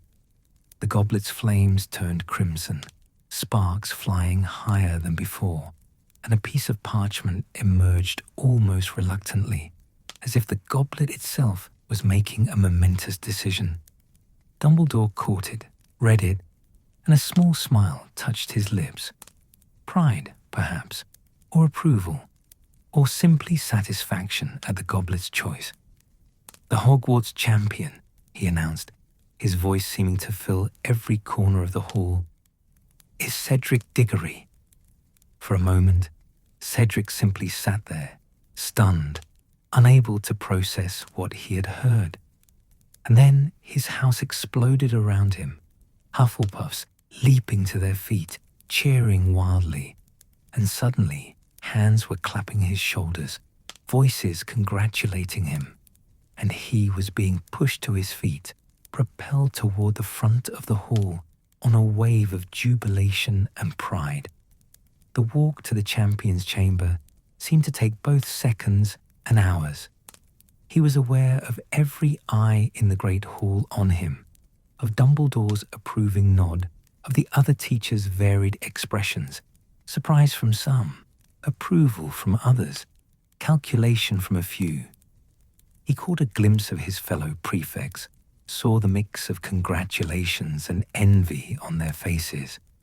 He saw students from other houses, some clapping politely, others looking disappointed that their own names hadn't been called. And then he was through the door, into the smaller chamber where Victor Crumb stood, with his arms crossed, and Fleur Delacour sat with elegant poise, both of them turning to assess this third champion, this representative of Hogwarts who would be their competition. "Congratulations," Crumb said in his thick accent, extending a hand. Cedric shook it, finding the famous seeker's grip strong and his dark eyes appraising but not hostile. "You are the Hufflepuff seeker, yes?" Fleur said, her accent musical, her blue eyes taking in Cedric with what might have been approval. "I have heard you are a very fair player." "I try to be," Cedric replied, his natural modesty asserting itself even in this moment of triumph. "And congratulations to both of you as well. It's an honor to compete alongside such talented wizards." They stood there in the chamber, the three champions, sizing each other up, but not with hostility, more with curiosity, with respect, with the understanding that they were about to embark on something extraordinary together. They were competitors, yes, but they were also the only three people in the castle who would truly understand what the coming months would demand of them. And then the door burst open again, and confusion reigned, because somehow, impossibly, a fourth piece of parchment had emerged from the goblet, and Harry Potter, only 14 years old, nowhere near the age line, was being thrust into the chamber, looking terrified and bewildered, and suddenly everything became complicated in ways none of them could have anticipated. The uproar that followed was immediate and intense. How had Potter entered? Who had put his name in the goblet? Was this some kind of trick, some plot, some violation of the rules so profound that the entire tournament should be cancelled? The other champion, Cedric, watched it all with a growing sense of unease. He looked at Harry Potter, that small, skinny boy with the messy hair and the famous scar, and saw not a cheater or a glory seeker, but someone genuinely frightened, genuinely confused, someone who clearly had not asked for this attention. And Cedric remembered their last significant interaction, remembered offering Potter a Quidditch rematch, remembered the boy's surprised gratitude at being treated fairly. Whatever had happened, whatever dark magic or complicated plot had resulted in Potter's name coming from the goblet, Cedric found himself inclined to believe that the boy himself was innocent. It was not in Potter's nature to seek this kind of attention. Anyone who had watched him over the past 3 years could see that he was someone who wanted nothing more than to be ordinary, to be just another student, to not be defined by his fame. But innocent or not, the rules were the rules. The goblet had chosen 4 champions, and all 4 were bound to compete. The tournament would proceed with this unprecedented complication, this 4th champion who should not have been chosen, but could not be released from the magical contract he had unwittingly entered. As the meeting in the chamber finally broke up, as the champions were dismissed to return to their common rooms and process what had just happened, Cedric found himself walking alongside Harry in the corridor, both of them moving slowly, both weighted down by the sudden enormity of what lay ahead. "I didn't put my name in," Harry said quietly, not looking at Cedric, his voice carrying a desperate need to be believed. "I don't know how it happened, but I didn't do it." Cedric stopped walking, turned to face the younger boy, and saw in those green eyes, behind those round glasses, nothing but truth and fear. He made a decision then, one that would characterize all his interactions with Harry throughout the tournament, one that spoke to everything Cedric Diggory believed about fairness and honor and doing what was right even when it wasn't easy. "I believe you," Cedric said simply, and watched relief flood across Harry's face. "I don't know how it happened either, but I believe you didn't do it. This is going to be hard enough without us being enemies. Whatever happens in the tasks, let's compete with honor, yeah?" Harry nodded, seeming unable to speak, and Cedric clapped him once on the shoulder before continuing down the corridor toward Hufflepuff Common Room, where he knew a celebration awaited him, where his housemates would be waiting to congratulate their champion, their representative, the first Hufflepuff ever chosen to compete in the Triwizard Tournament. When he entered the common room, the explosion of noise and joy was overwhelming. Someone had smuggled in butterbeer. Someone else had charmed yellow and black streamers to rain down from the ceiling. And it seemed like every Hufflepuff in the school was there, cheering, chanting his name, celebrating this moment of triumph for their often overlooked house. Cedric smiled, accepted their congratulations, allowed himself to be pulled into the celebration, but part of his mind was already elsewhere, already thinking about what lay ahead. 3 tasks, each more dangerous than the last. Competitors from other schools with their own magical traditions and skills. And now, unexpectedly, Harry Potter, the boy who lived, added to the mix in circumstances that reeked of dark magic and conspiracy.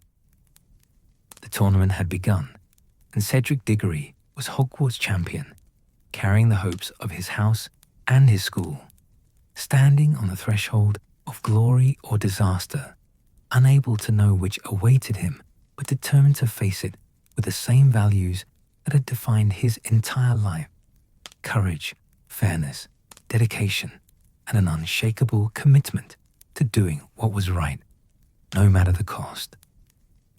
The days following the selection of champions were among the strangest of Cedric's life.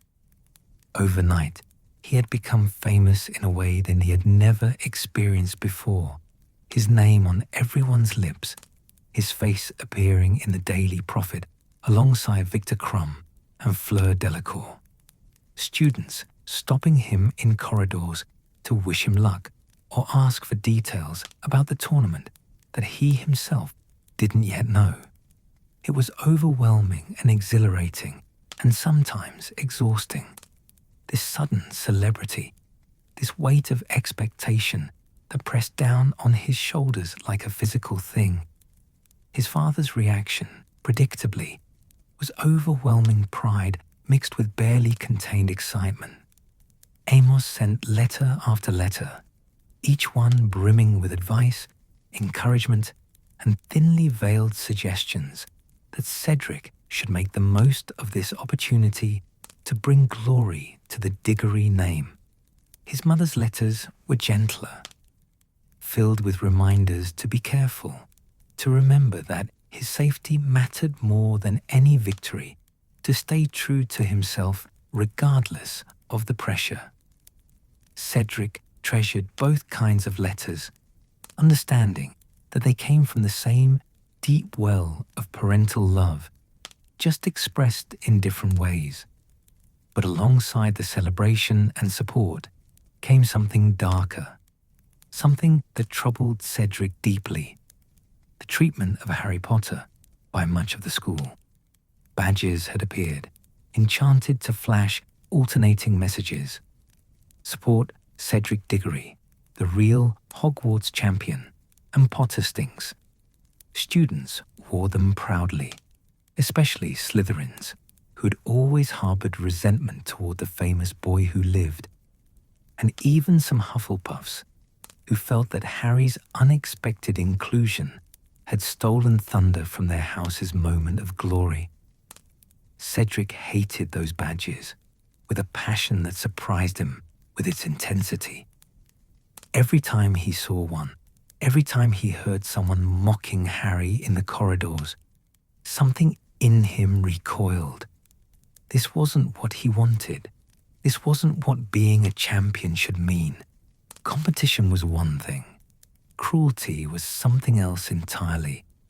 And using his name as an excuse for cruelty made him feel complicit in something fundamentally wrong.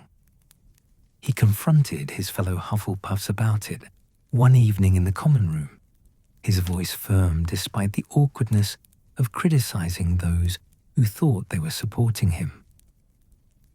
"Take off those badges," he said, looking around at the guilty faces of students who had thought they were showing house loyalty. Harry didn't ask to be entered in this tournament. He didn't cheat. He's just a kid who got caught up in something beyond his control.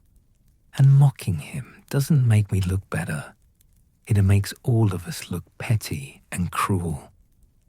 Some students removed their badges immediately, shamefaced. Others did so more reluctantly, clearly not understanding why their champion was defending his competition. But Cedric's word carried weight in Hufflepuff, and gradually the badges disappeared from his house, though they continued to proliferate among Slytherins and even some Ravenclaws and Gryffindors who resented Harry for reasons Cedric couldn't fathom. He made a point of being civil to Harry whenever their paths crossed, offering small kindnesses, a nod in the corridor, a word of encouragement, once even intervening when some older Slytherins were harassing him. It wasn't much, but Cedric hoped it communicated what he wanted to say. We're not enemies. This tournament doesn't have to make us adversaries. We can compete with honor. November arrived with its characteristic chill, frost painting the castle grounds in silver every morning, the lake turning cold and forbidding under grey skies. And with November came the weighing of the wands, a ceremony where the tournament judges would examine each champion's wand to ensure they were in proper working order for the tasks ahead. The ceremony took place in a small classroom that had been transformed for the occasion, filled with extra chairs and magical lighting that made everything feel more formal, more official. The judges were an intimidating collection of magical authority. Professor Dumbledore, of course, serene and grandfatherly, but with those sharp blue eyes that missed nothing. Barty Crouch from the Ministry, stern and proper in his immaculate robes. Madame Maxime, imposing in her great height. Ludo Bagman, jovial and sporting in a way that seemed slightly out of place among the others. And Igor Karkaroff, whose dark eyes held shadows that made Cedric vaguely uncomfortable. Mr. Ollivander was there as well, the wand maker who had matched Cedric with his wand all those years ago, still looking ancient and otherworldly, his pale eyes gleaming with that peculiar intensity as he examined each champion's wand in turn. When he held Cedric's ash and unicorn hair wand, he smiled slightly, that rare expression of approval. "Ah, yes," Ollivander murmured, running his long fingers along the smooth wood. "Ash and unicorn hair, 12 1/4 inches. pleasantly springy. In excellent condition, Mr. Diggory. You've cared for it well. It has served you faithfully, and I suspect it will continue to do so in the trials ahead.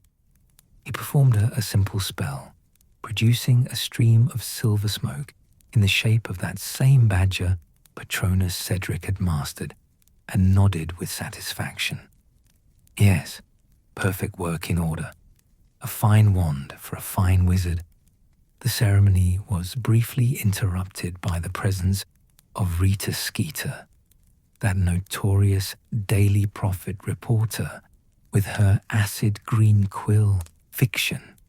She interviewed each champion, her questions simultaneously probing and superficial, clearly designed to extract quotes that could be manipulated into dramatic headlines. When she spoke with Cedric, she focused heavily on his looks, calling him devastatingly handsome in a way that made him deeply uncomfortable, and tried repeatedly to get him to say something negative about Harry or the other champions.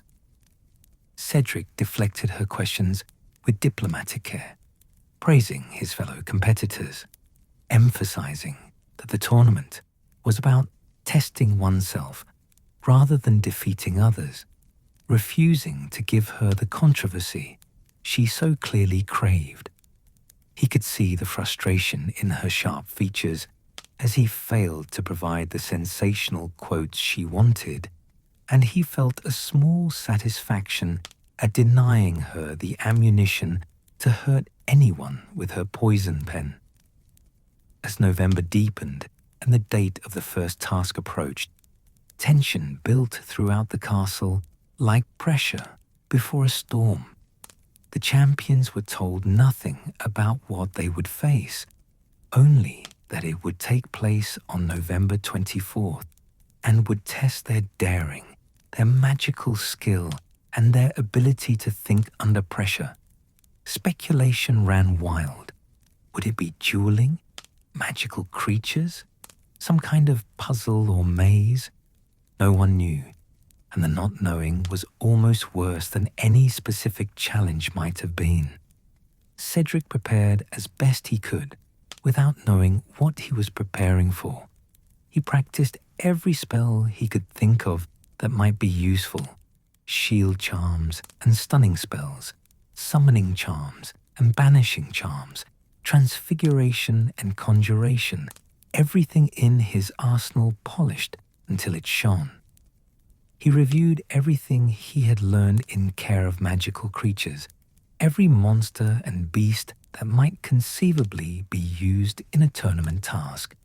He trained physically, knowing that magical skill alone might not be enough if the task required endurance or agility. And through it all, he tried to maintain some semblance of normal life, attending classes, completing assignments, fulfilling his prefect duties, supporting his Quidditch team, even though he had temporarily stepped down as captain to focus on the tournament. His friends rallied around him, providing support and distraction in equal measure. And Cedric was reminded again how fortunate he was to be a Hufflepuff, to belong to a house that valued loyalty above all else. The night before the first task, Cedric barely slept. He lay in his four-poster bed, curtains drawn, listening to the sounds of his dormitory mates breathing in sleep, and wondered what tomorrow would bring. Fear whispered in his mind. What if he failed spectacularly? What if he embarrassed himself, his house, his family? What if the task was something he had no skills for, something that exposed him as unworthy of being champion? But beneath the fear ran a deeper current of determination. He had been chosen. The Goblet of Fire, that ancient magical artifact, had deemed him worthy to represent Hogwarts. Whatever the task brought, he would face it with courage and honor. He would do his best, and he would do it fairly. And if that wasn't enough, at least he would know he had tried. that he had stood tall when tested, that he had not backed down or compromised his values in pursuit of victory. Morning came too quickly, grey November light filtering through the windows, and suddenly there was no more time for preparation or worry. The first task was here, and all that remained was to face it. The champions gathered in a tent near the edge of the forbidden forest, the stands erected nearby already filling with spectators whose excited chatter carried on the cold wind. Inside the tent, tension was thick enough to cut with a knife. Fleur looked pale but composed. Victor stood with his arms crossed and his expression unreadable. And Harry looked frankly terrified, his face white and his hands trembling slightly. Ludo Bagman bounced into the tent, his enthusiasm grating against the champion's nerves, carrying a small silk bag that clinked mysteriously. "Now then," he said with forced cheerfulness, "you're going to be facing a dragon.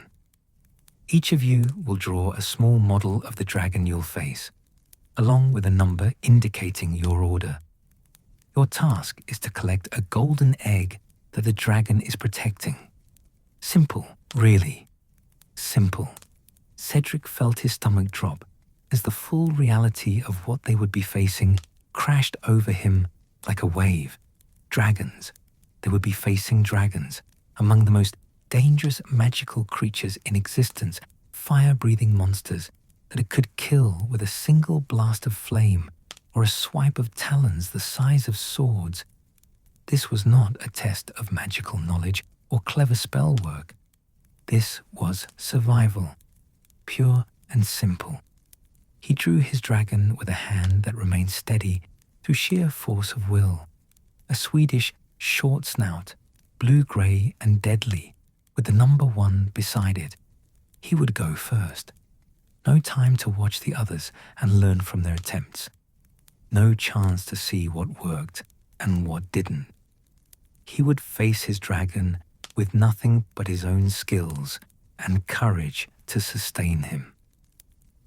The wait in the tent as the crowd's roar indicated the dragon was being brought into the enclosure was the longest of Cedric's life. He could hear Bagman's amplified voice explaining the task to the spectators, could hear the dragon's snarl and the nervous murmuring of thousands of students and staff. His heart hammered against his ribs, his mouth dry, his wand gripped so tightly, his knuckles were white. And then it was time. Bagman called his name, and Cedric walked out of the tent and into the enclosure, into the cold November air and the roar of the crowd and the presence of the Swedish short snout, massive and deadly, coiled around a nest of eggs among which one gleamed pure gold. The dragon's eyes found him immediately, yellow and slitted and filled with the kind of primal rage that came from a mother protecting her nest. She snarled, showing teeth like daggers, flames licking between them in warning.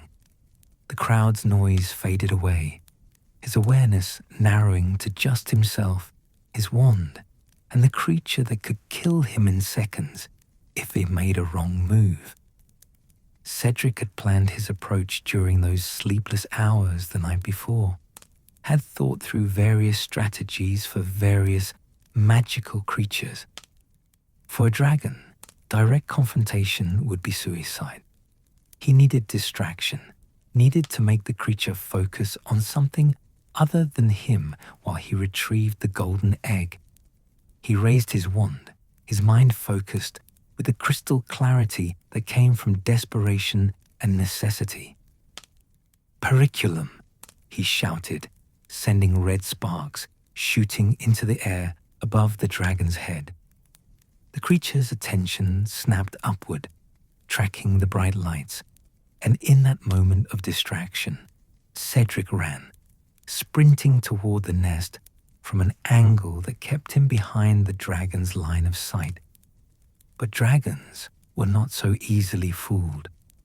The short snout's head whipped back around, tracking his movement with terrifying speed, and suddenly flames were roaring towards him, a wall of fire that would incinerate him where he stood.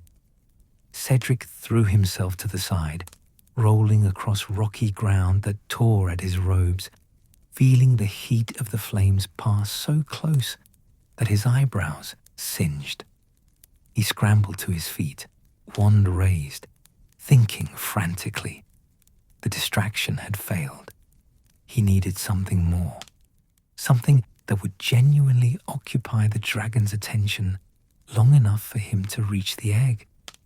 And then inspiration struck. If the dragon was protecting her nest, perhaps he could give her something else to protect, something that seemed to threaten those eggs. "Draconifors," he shouted, transfiguring a large rock near the nest into a crude approximation of a smaller dragon, just detailed enough to register as potential threat.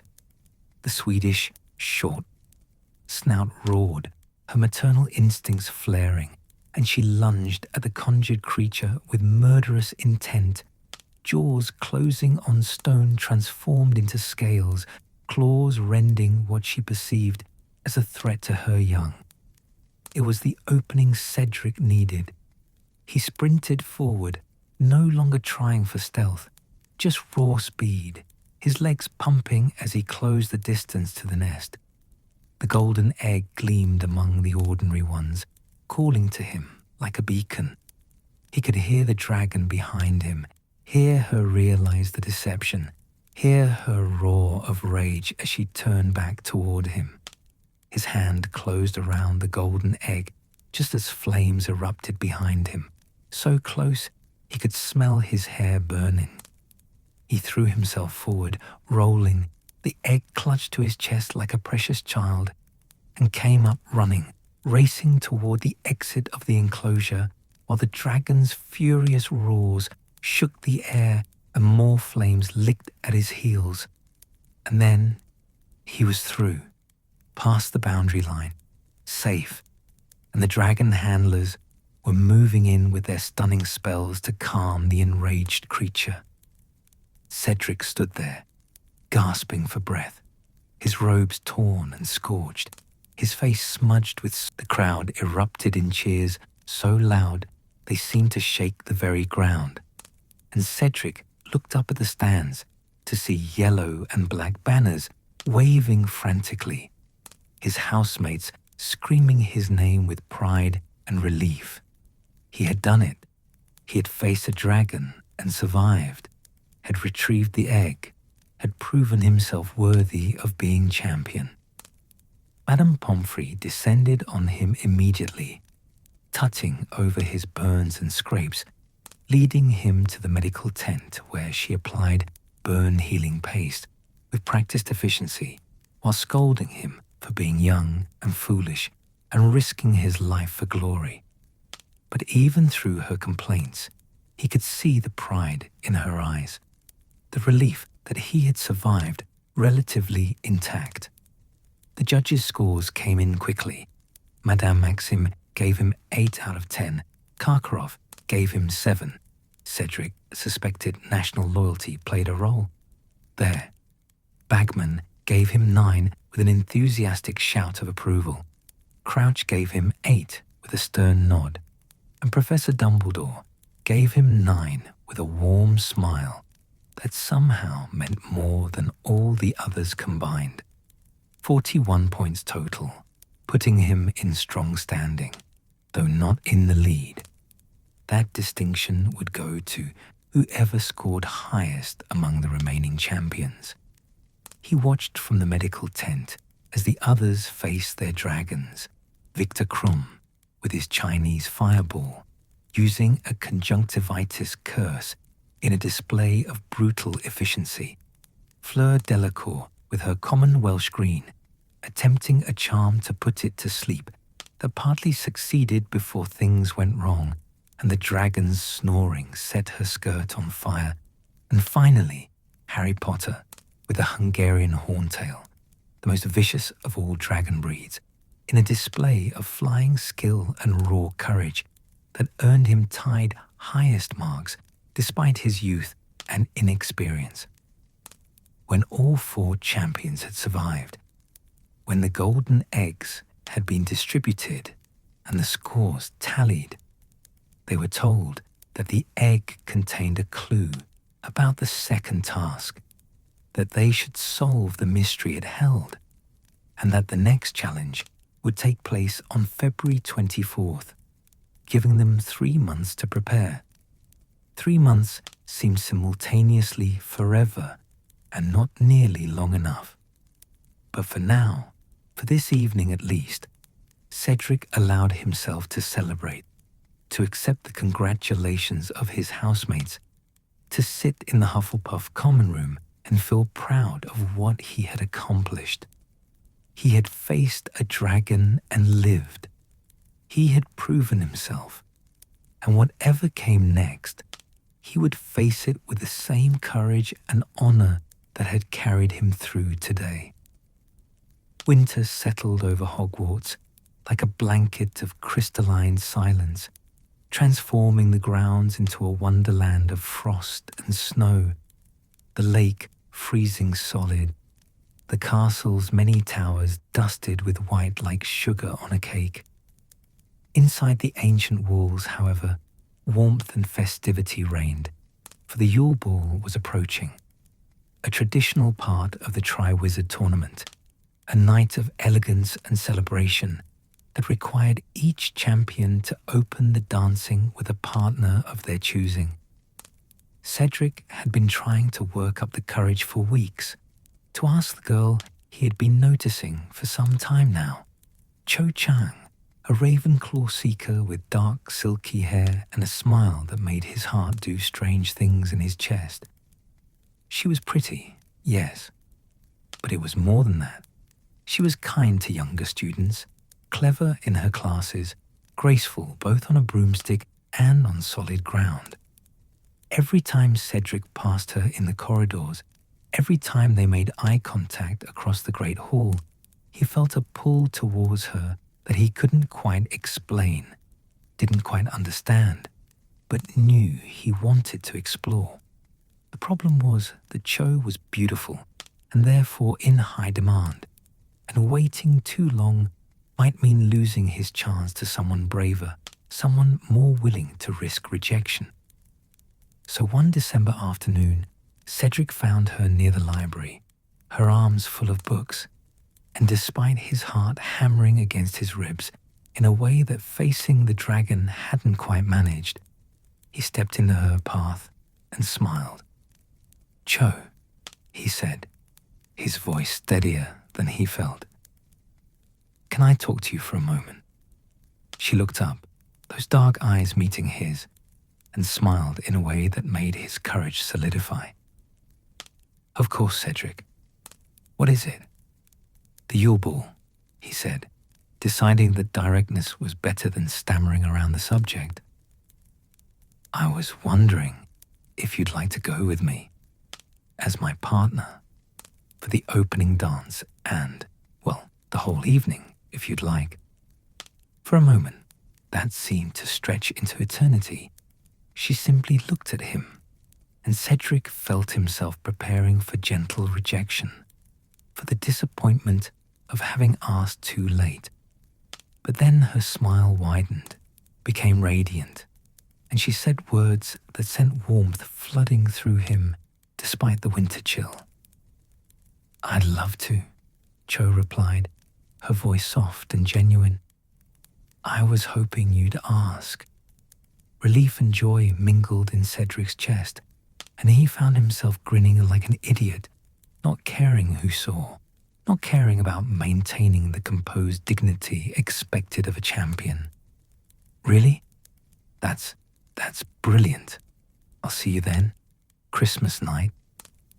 "Christmas night," she confirmed, still smiling, and they stood there for a moment in the corridor, books between them and something else beginning to bloom, something gentle and new and full of possibility.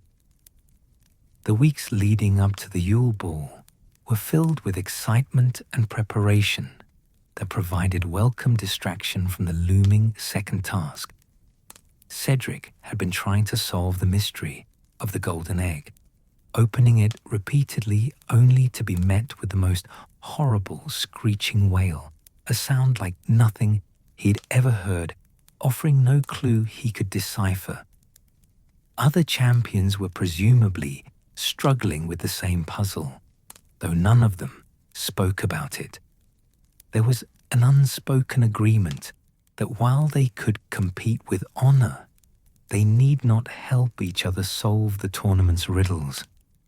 But the ball came first, and when Christmas night arrived, Cedric stood in his dress robes, midnight blue with silver trim that his mother had sent, fitted perfectly, making him look older, more sophisticated, almost unrecognizable from the boy who had arrived at Hogwarts 6 years ago. He waited at the bottom of the entrance hall staircase, watching as students descended in their formal best.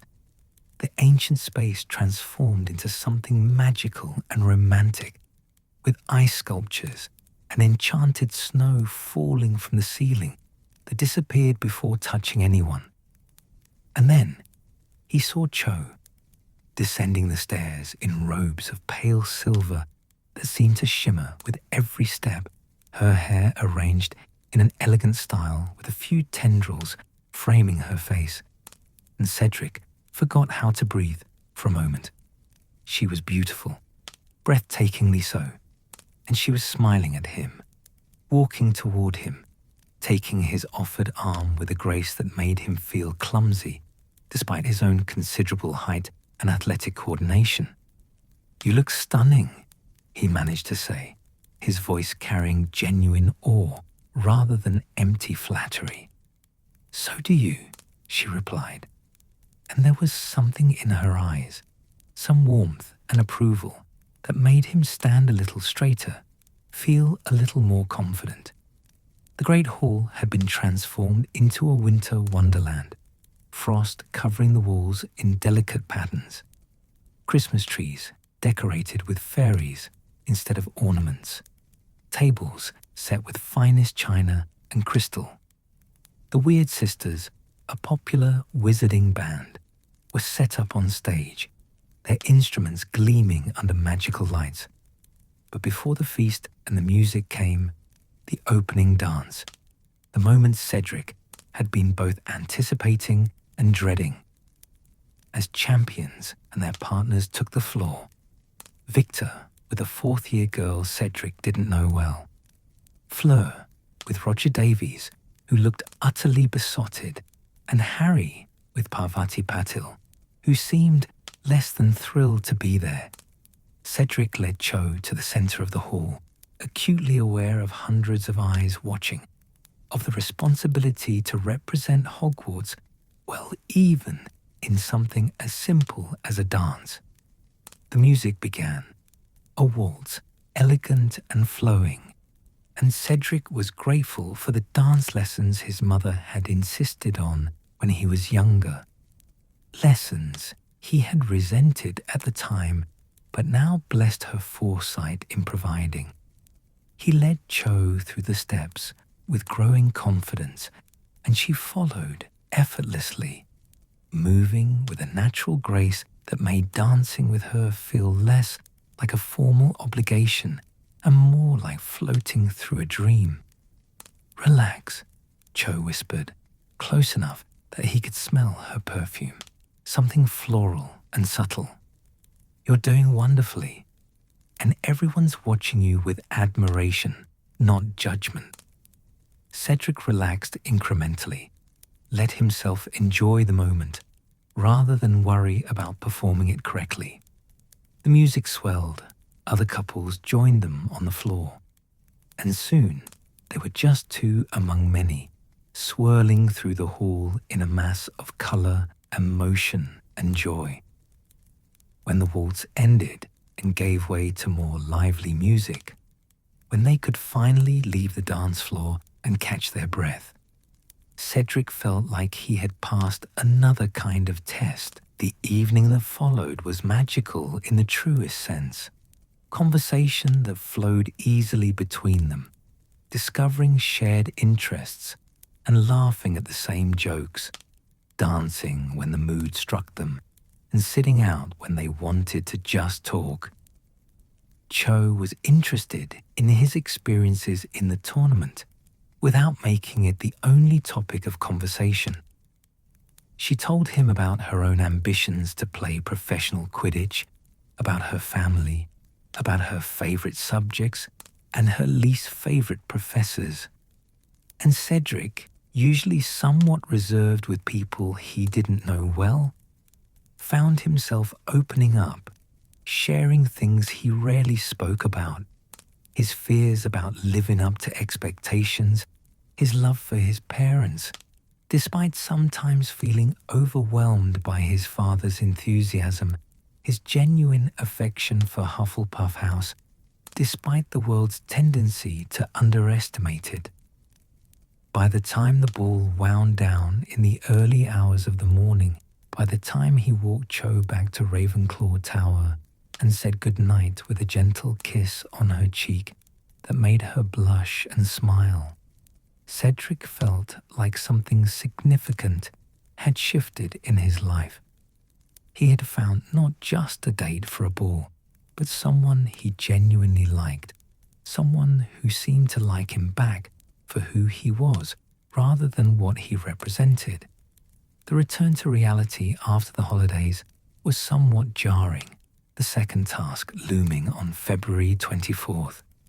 The mystery of the golden egg still unsolved. Cedric tried everything he could think of, opening it in different locations, at different times of day, casting various spells on it, even consulting library books about magical puzzles and riddles. Nothing helped.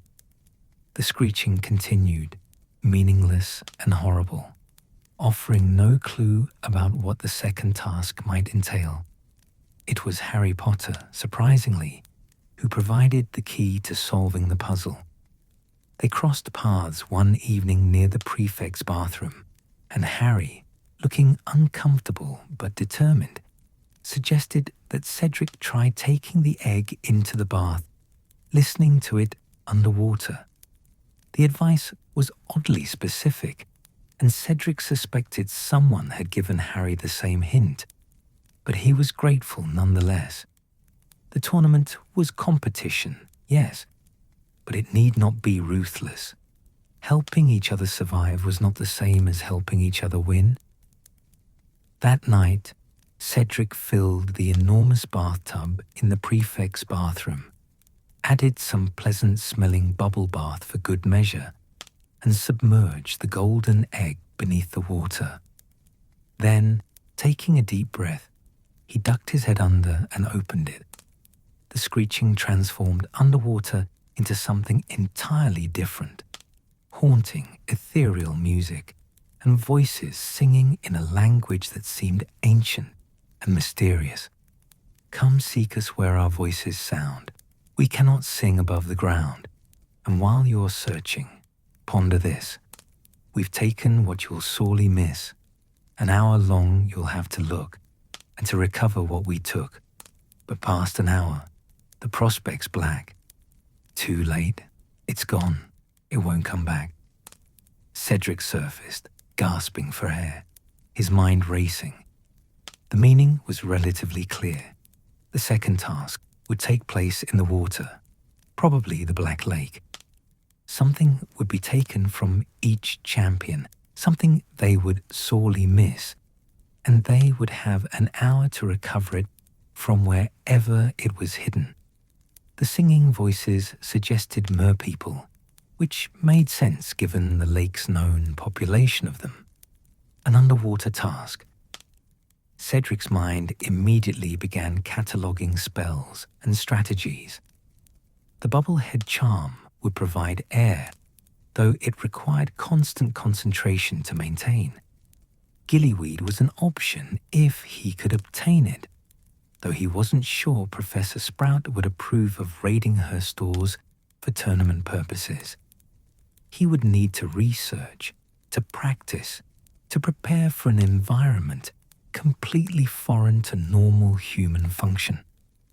The weeks between solving the egg's riddle and the actual task passed in a blur of preparation. Cedric practiced the bubblehead charm until he could maintain it for over an hour without wavering, tested it in the prefect's bathroom to ensure it would actually work underwater. He researched merpeople, learning about their society, their language, their probable locations in the lake. He strengthened his swimming, spending time in the bath, practicing movement underwater, building endurance for the physical demands of the task. His relationship with Cho deepened during these weeks as well, stolen moments between his tournament preparations and her own studies and Quidditch practice. They would meet in quiet corners of the castle, in the library, walking around the frozen lake's edge, talking about everything and nothing. She became his respite from the pressure, his reminder that life contained beauty and connection and happiness even in the midst of challenge and danger. February 24th arrived with cruel swiftness, the morning dawning cold and grey, the black lake's surface rippling with wind that promised uncomfortable conditions. The champions gathered at the water's edge, already in swimming attire beneath warming charms that would vanish once they entered the water. Cedric saw that something had been taken from each of them. Harry kept glancing around frantically. Victor looked grimmer than usual, and Fleur seemed anxious in a way she hadn't been before the first task. For Cedric, the realization of what had been taken came with a jolt of fear when he couldn't find Cho anywhere in the crowd of spectators. She had promised to be there, to watch, to cheer him on. Her absence could mean only one thing. She was what he would sorely miss. She was what he would need to recover from the depths. The task began with a sharp whistle, and Cedric performed the bubblehead charm, feeling the strange sensation of air trapped around his head in a large bubble, then dove into the freezing water. The cold was shocking despite his preparation, numbing his extremities within seconds, making movement sluggish and difficult. But he pushed forward, swimming down into the murky depths, his wand providing light, searching for any sign of merpeople or the hostages they held.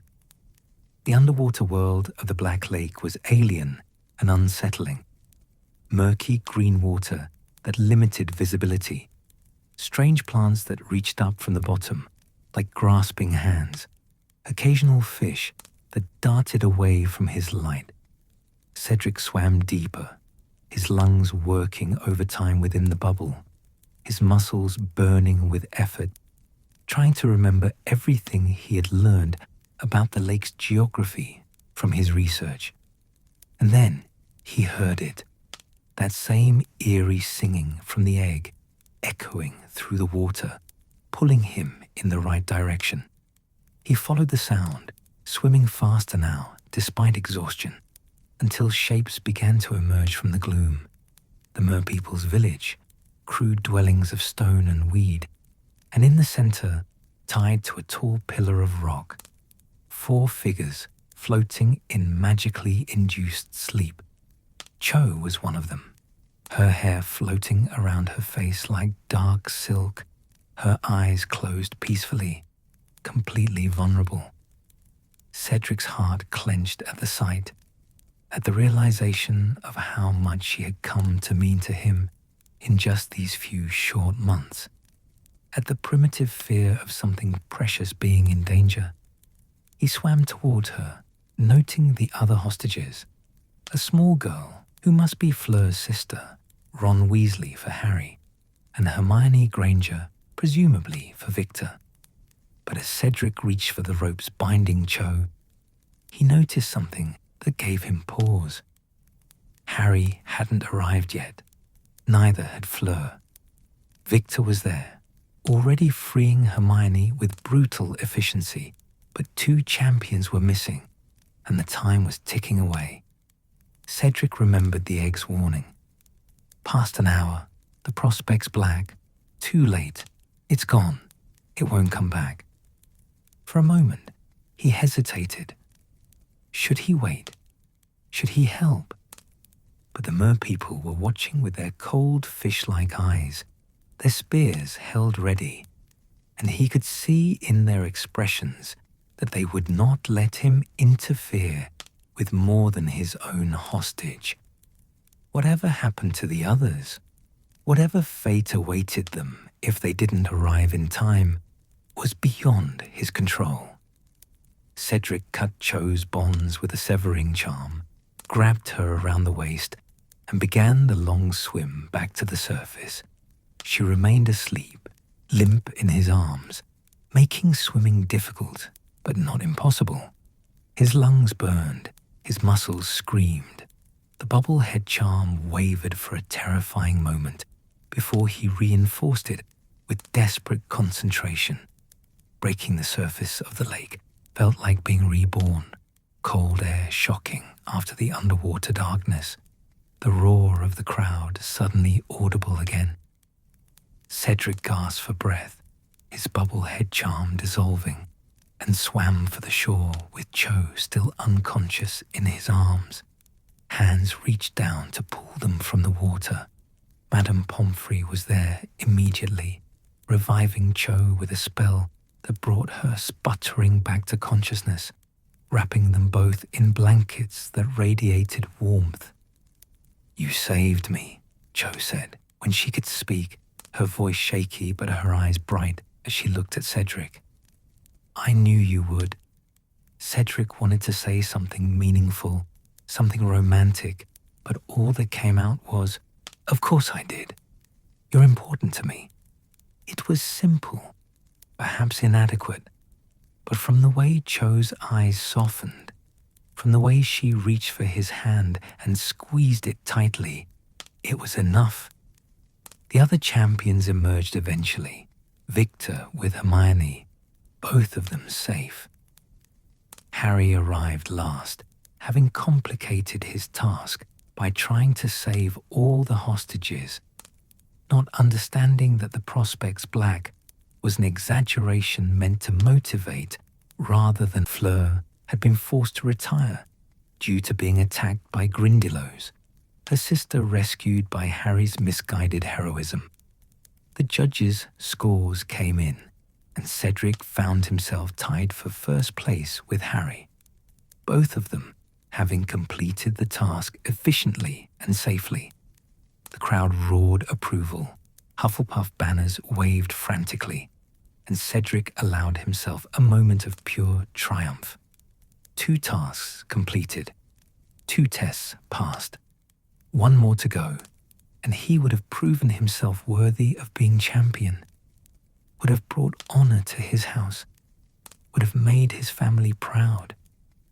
But more than that, he had discovered something about himself through these trials, that he was braver than he had known, more capable than he had believed, and that facing fear with honor was its own reward, regardless of victory or defeat. The 3rd task, they were told, would be held on June 24th, another 3 months away. It would be a maze, grown on the Quidditch pitch, filled with obstacles and creatures and challenges, with the Triwizard Cup waiting at its center for whoever reached it first. Cedric listened to the explanation with mounting excitement and dread in equal measure, knowing that this final test would be the greatest challenge yet, that everything he had survived so far had been leading to this moment. But that was months away still, and winter was giving way to spring, and Cho was holding his hand as they sat together wrapped in blankets. And for now, for this moment at least, everything was perfect. The tournament continued. Destiny approached on silent feet, and Cedric Diggory stood poised between triumph and tragedy, unable to see what awaited him in that maze, unable to know that the third task would test not just his courage and skill, but would ask him to make a choice that would define his entire legacy. Spring bloomed across the Hogwarts grounds like a blessing, the grounds transforming from winter's stark beauty into an explosion of color and life. Flowers carpeted the lawns, trees burst into leaf, and the air itself seemed to hum with possibility and renewal. For Cedric, these months between the second and third tasks were among the happiest of his life, a golden time that seemed almost charmed in its perfection, as if the universe was giving him one last gift before destiny came calling. His relationship with Cho deepened into something real and meaningful, moving beyond the initial excitement of new romance into something more stable, more genuine. They studied together in the library, walked hand in hand around the lake, shared quiet conversations about futures they were beginning to imagine together. She understood the pressure he was under as champion, provided support without making demands, celebrated his successes, and soothed his doubts with equal grace. Cedric found himself thinking that perhaps when the tournament was over, when everything returned to normal, they might have something that could last beyond Hogwarts, beyond school romances that so often faded with graduation. But even as spring brought joy and hope, it also brought the third task ever closer, the maze growing larger on the Quidditch pitch with each passing week. Cedric watched its progress with mixed feelings, excitement at the challenge, anxiety about what obstacles might lurk within its hedged walls, and a strange melancholy he couldn't quite explain, a sense of something ending that had nothing to do with the tournament itself.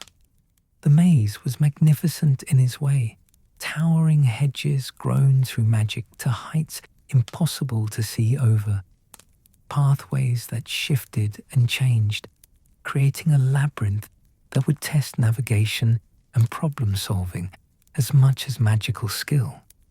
The champions were told little about what creatures and obstacles awaited them inside, only that they would enter according to their current standings.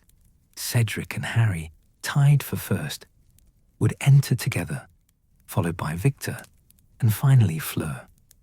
Cedric prepared for the final task with the same methodical dedication he had brought to everything else in his life.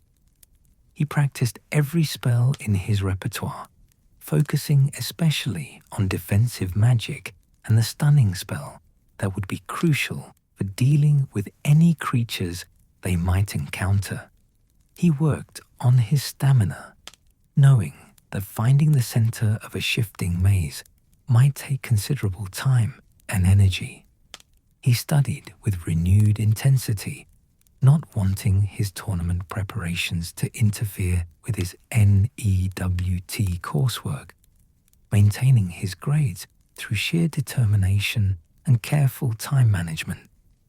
His fellow Hufflepuffs rallied around him with touching loyalty, organizing study sessions to help him prepare, creating good luck charms and banners, treating him not as someone set apart by fame, but as one of their own, who they were determined to support.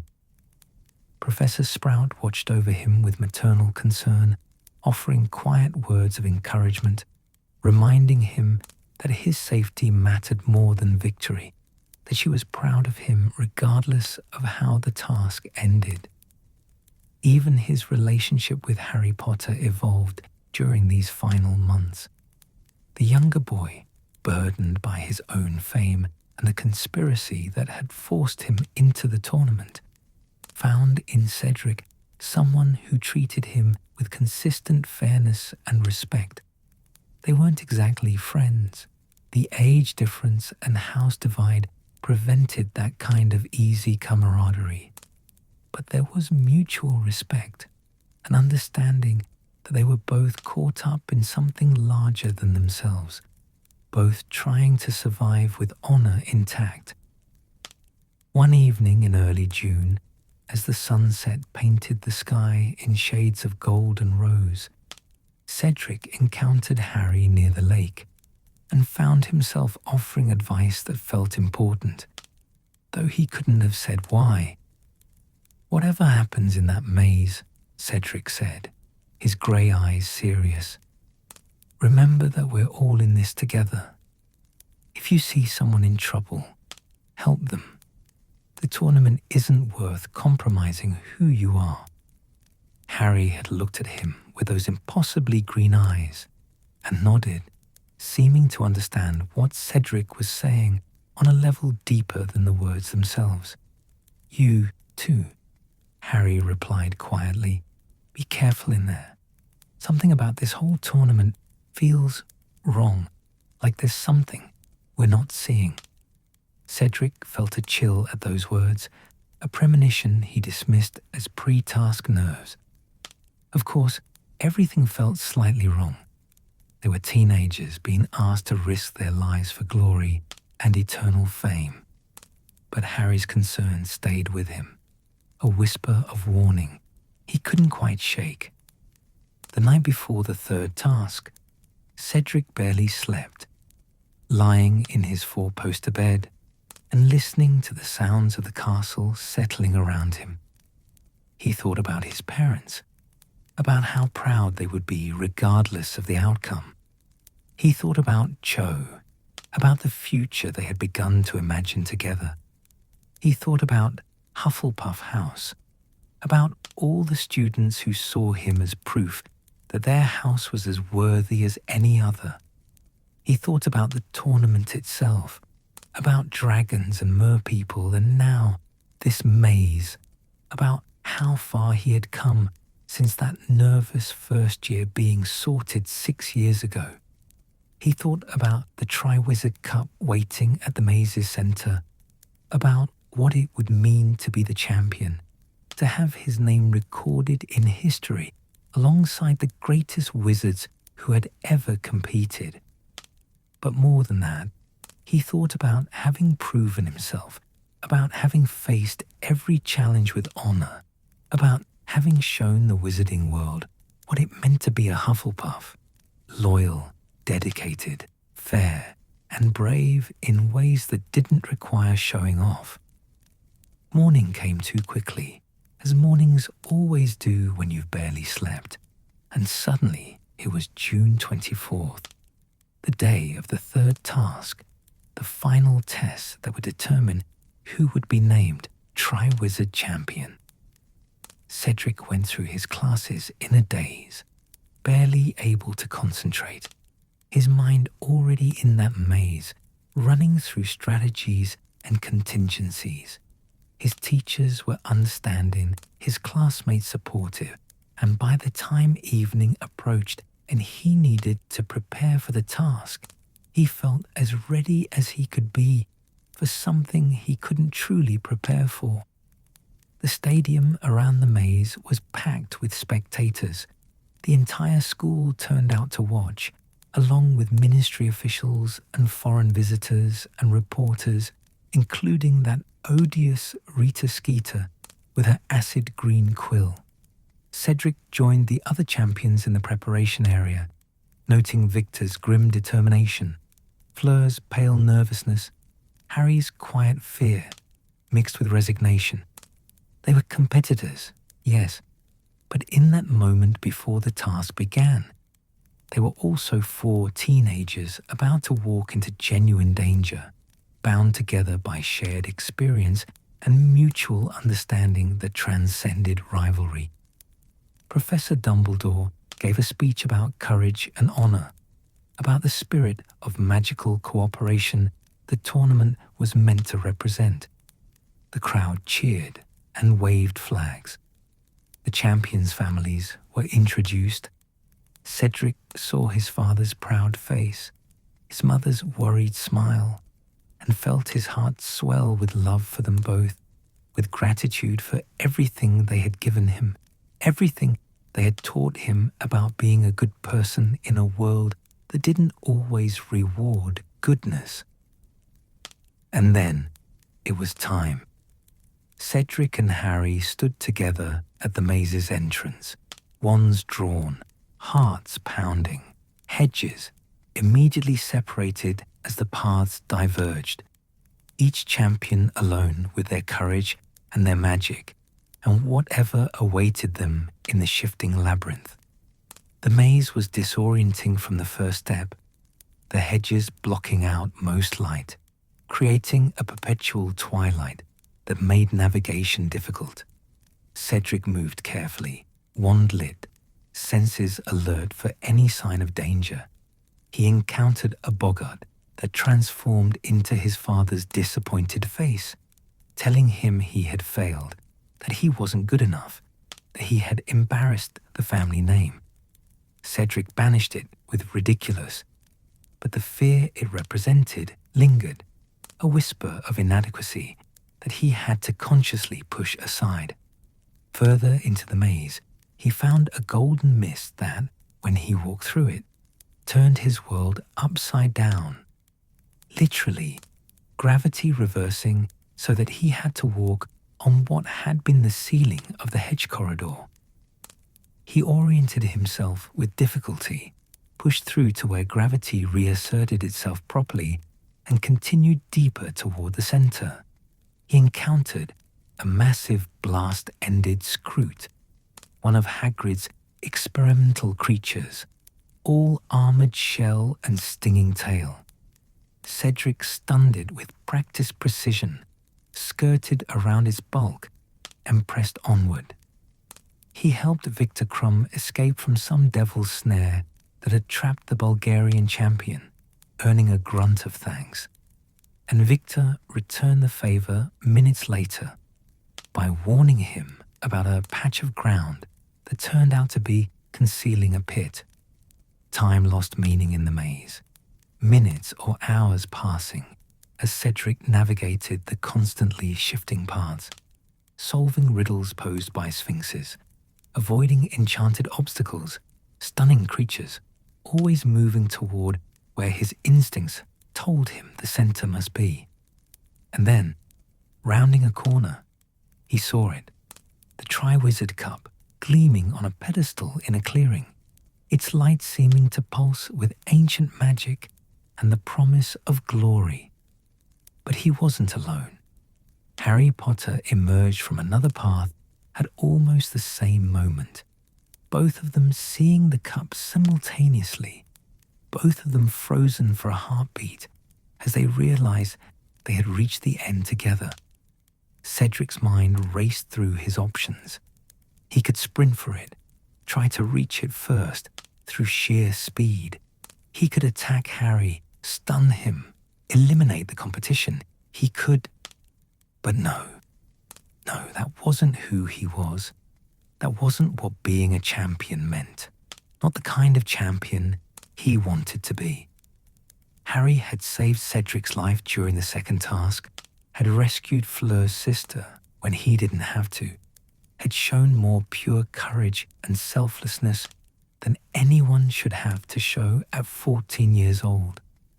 And more than that, doing the right thing mattered more than winning. It had always mattered more than winning. "Take it," Cedric said, the words coming from somewhere deep in his soul, from the very core of who he was. "You saved my sister. You helped me in the second task. You deserve it." Harry stared at him as if he had spoken in a foreign language. "What? No, you got here first.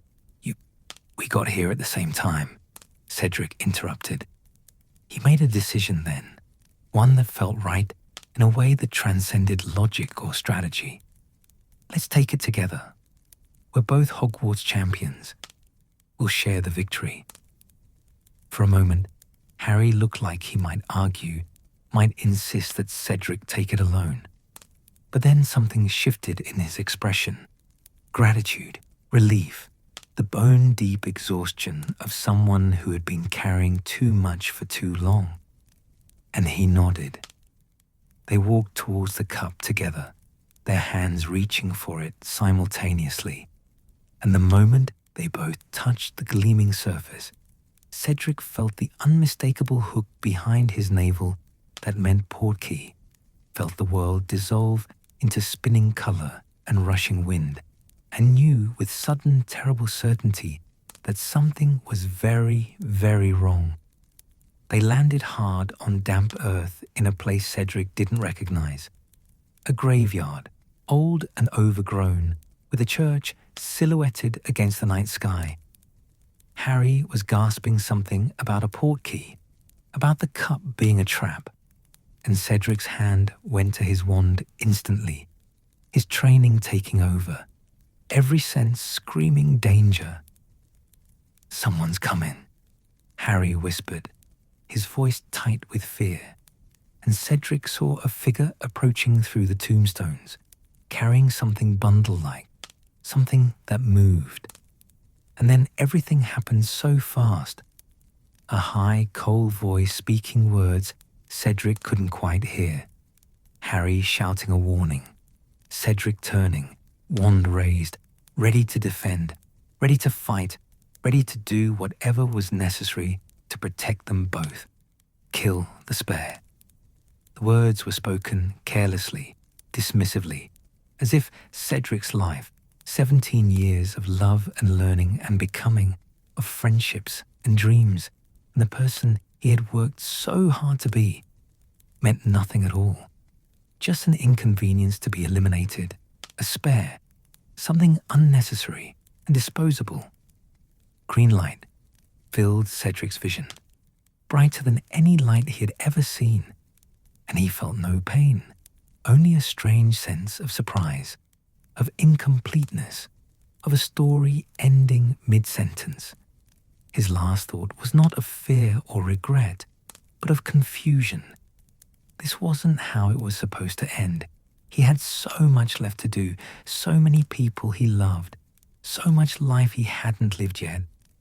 And then Cedric Diggory, champion of Hufflepuff, exemplar of fair play, beloved son and friend, and almost more than friend to Cho Chang, the boy who had shown the wizarding world what honor looked like, fell to the cold earth and moved no more. His death was not heroic in the traditional sense. He did not die saving others, did not sacrifice himself for a cause, did not go down fighting in a blaze of glory. He simply died, murdered by a servant of darkness, in the wrong place at the wrong moment, because he had offered to share victory with someone who needed it more, because fairness had mattered to him more than winning, because he had been exactly the kind of person the world needed, and therefore exactly the kind of person darkness sought to destroy. Harry Potter would return with Cedric's body, would tell the story of Voldemort's return, and Cedric's murder would carry the guilt of surviving when Cedric had not. The wizarding world would be forced to confront the truth that the Dark Lord had returned, that the peace they had enjoyed for 13 years was over, that darkness was rising again. But in the immediate aftermath, there was only grief. Amos Diggory's howls of anguish that echoed across the Quidditch pitch, a father's heart breaking in real time, Cedric's mother's silent tears, the kind that come from pain too deep for sound, Cho Chang collapsing, supported by friends, unable to comprehend that the boy she had been falling in love with was simply gone, that all their imagined futures had been erased in an instant. Hufflepuff House mourned as one. The common room that had been so warm and welcoming now filled with sobbing students who couldn't believe that their champion, their Cedric, who had been so alive just hours ago, would never return, Professor Sprout, that motherly figure who had nurtured so many students through the years, aged 10 years in a single night, her face grey with grief for the boy who had been like a son to her. The memorial service was held on the grounds near the lake where Cedric had walked so many times with Cho, where he had prepared for the second task, where he had been happy. Students from all houses came, even Slytherins who had worn those awful badges, who now felt shame at having mocked someone who had turned out to be genuinely good, genuinely decent, genuinely worth mourning. The foreign delegations came, Victor and Fleur both visibly affected, understanding that they had lost not just a competitor, but someone who had embodied the best ideals of the tournament. Professor Dumbledore spoke at the service, his voice heavy with sorrow and rage barely contained. Cedric Diggory was murdered by Lord Voldemort, he said, refusing to use the euphemisms, refusing to soften the truth. He was murdered because he was in the way, because darkness does not discriminate in its cruelty, because evil fears goodness and seeks to extinguish it wherever it appears. But Cedric's light was not extinguished. It burns on in every student who saw him play Quidditch with fairness, who watched him lead Hufflepuff with grace, who witnessed him compete with honor. He showed us what it means to be truly brave, brave enough to be kind when cruelty would be easier, brave enough to share victory when taking it all would be simpler, brave enough to be good in a world that doesn't always reward goodness. Harry Potter, guilt-ridden and traumatized, had tried to return the tournament winnings to Cedric's parents, money that felt like blood money, like a price for survival he hadn't earned. But they had refused, had insisted he keep it, had shown him a grace he didn't feel he deserved. In time, Harry would use that money to fund opportunities for others, would honor Cedric's memory by doing good with what had come from tragedy. The Dumbledore's army, that secret defense organization Harry would form the following year, would be partly inspired by Cedric's death, by the determination that such a loss should never happen again. The students should be prepared to defend themselves and others. Cedric's name would be invoked when members wavered, when courage faltered. Remember Cedric. Remember what darkness cost us. Remember why we fight. At the Battle of Hogwarts, years later, when Harry walked to his own presumed death in the Forbidden Forest, he would use the Resurrection Stone to call back those who had died for him, those who, and among them, would be Cedric Diggory, not bitter, not accusatory, but smiling with that same genuine warmth he had always shown, offering support to the boy who had survived when he had not, proving even in death that some lights truly never go out. Cho would grieve deeply, would struggle through her final years at Hogwarts, carrying the weight of love lost too soon, of futures that would never be. But eventually, she would heal, would find love again, would name her first son Cedric, in honor of the boy who had shown her what it meant to be truly good. She would tell her children about him, about the Hufflepuff champion, who had been brave and kind and fair, who had mattered. The Hufflepuff common room would hold his memory sacred, would tell first years about Cedric Diggory when they asked about the memorial plaque that was placed there, would use his example to teach new generations what their house truly stood for. Not softness, not weakness, not the refuge of those who couldn't make it elsewhere, but loyalty and dedication and fairness and the kind of courage that doesn't need to show off, that simply does what's right because it's right. Professor Sprout would tend a special corner of the greenhouse in Cedric's memory. Plants that had been his favorites, herbs he had been particularly skilled at cultivating. Students would sometimes find her there, talking quietly to the plants, as if Cedric might still hear her, might still know how much he had been loved. And perhaps, dear listener, in some way he does. Perhaps the dead know how they're remembered, how their lives echo through time, how their choices ripple outward in ways they never got to see.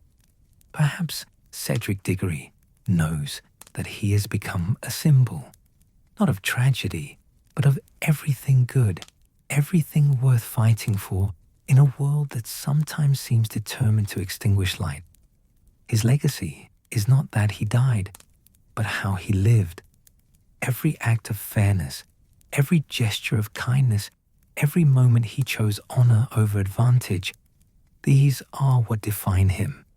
These are what make his memory eternal. He showed us that being a champion has nothing to do with winning and everything to do with character. He proved that Hufflepuff was not the house of leftovers, but the house of heroes, the ordinary heroes who make the world better simply by being good. And so we remember him not with tears, though tears have their place, but with celebration of a life well lived, if too briefly lived, of a boy who became a man who showed us what we should aspire to be. We remember him in every act of fairness, every moment of kindness, every time we choose to do what's right instead of what's easy. Cedric Diggory lives on, dear listener, in every heart that heard his story and chose to be better because of it. His light shines still, golden and warm, reminding us that darkness may win battles, but never the war. That goodness matters, that fair play and honor and love are not weaknesses, but the greatest strengths we possess. And now, dear listener, as this story draws to its close, as we honor the memory of a true champion, let yourself rest. Let the grief and the beauty of Cedric's story wash over you and then recede, leaving behind not sorrow, but inspiration, not despair, but hope. He lived well. He lived true to himself. He showed us what we can be if we choose courage and kindness.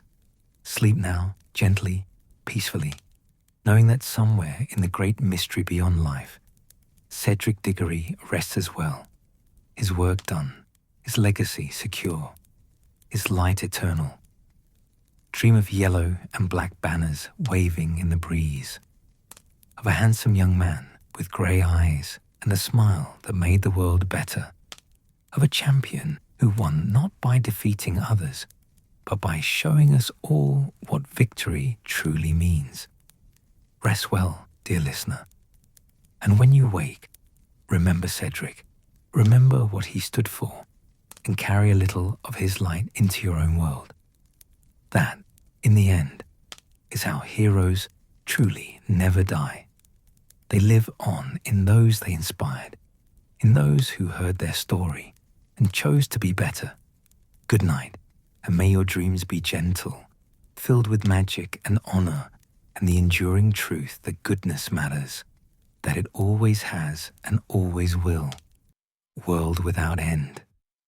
Sleep well.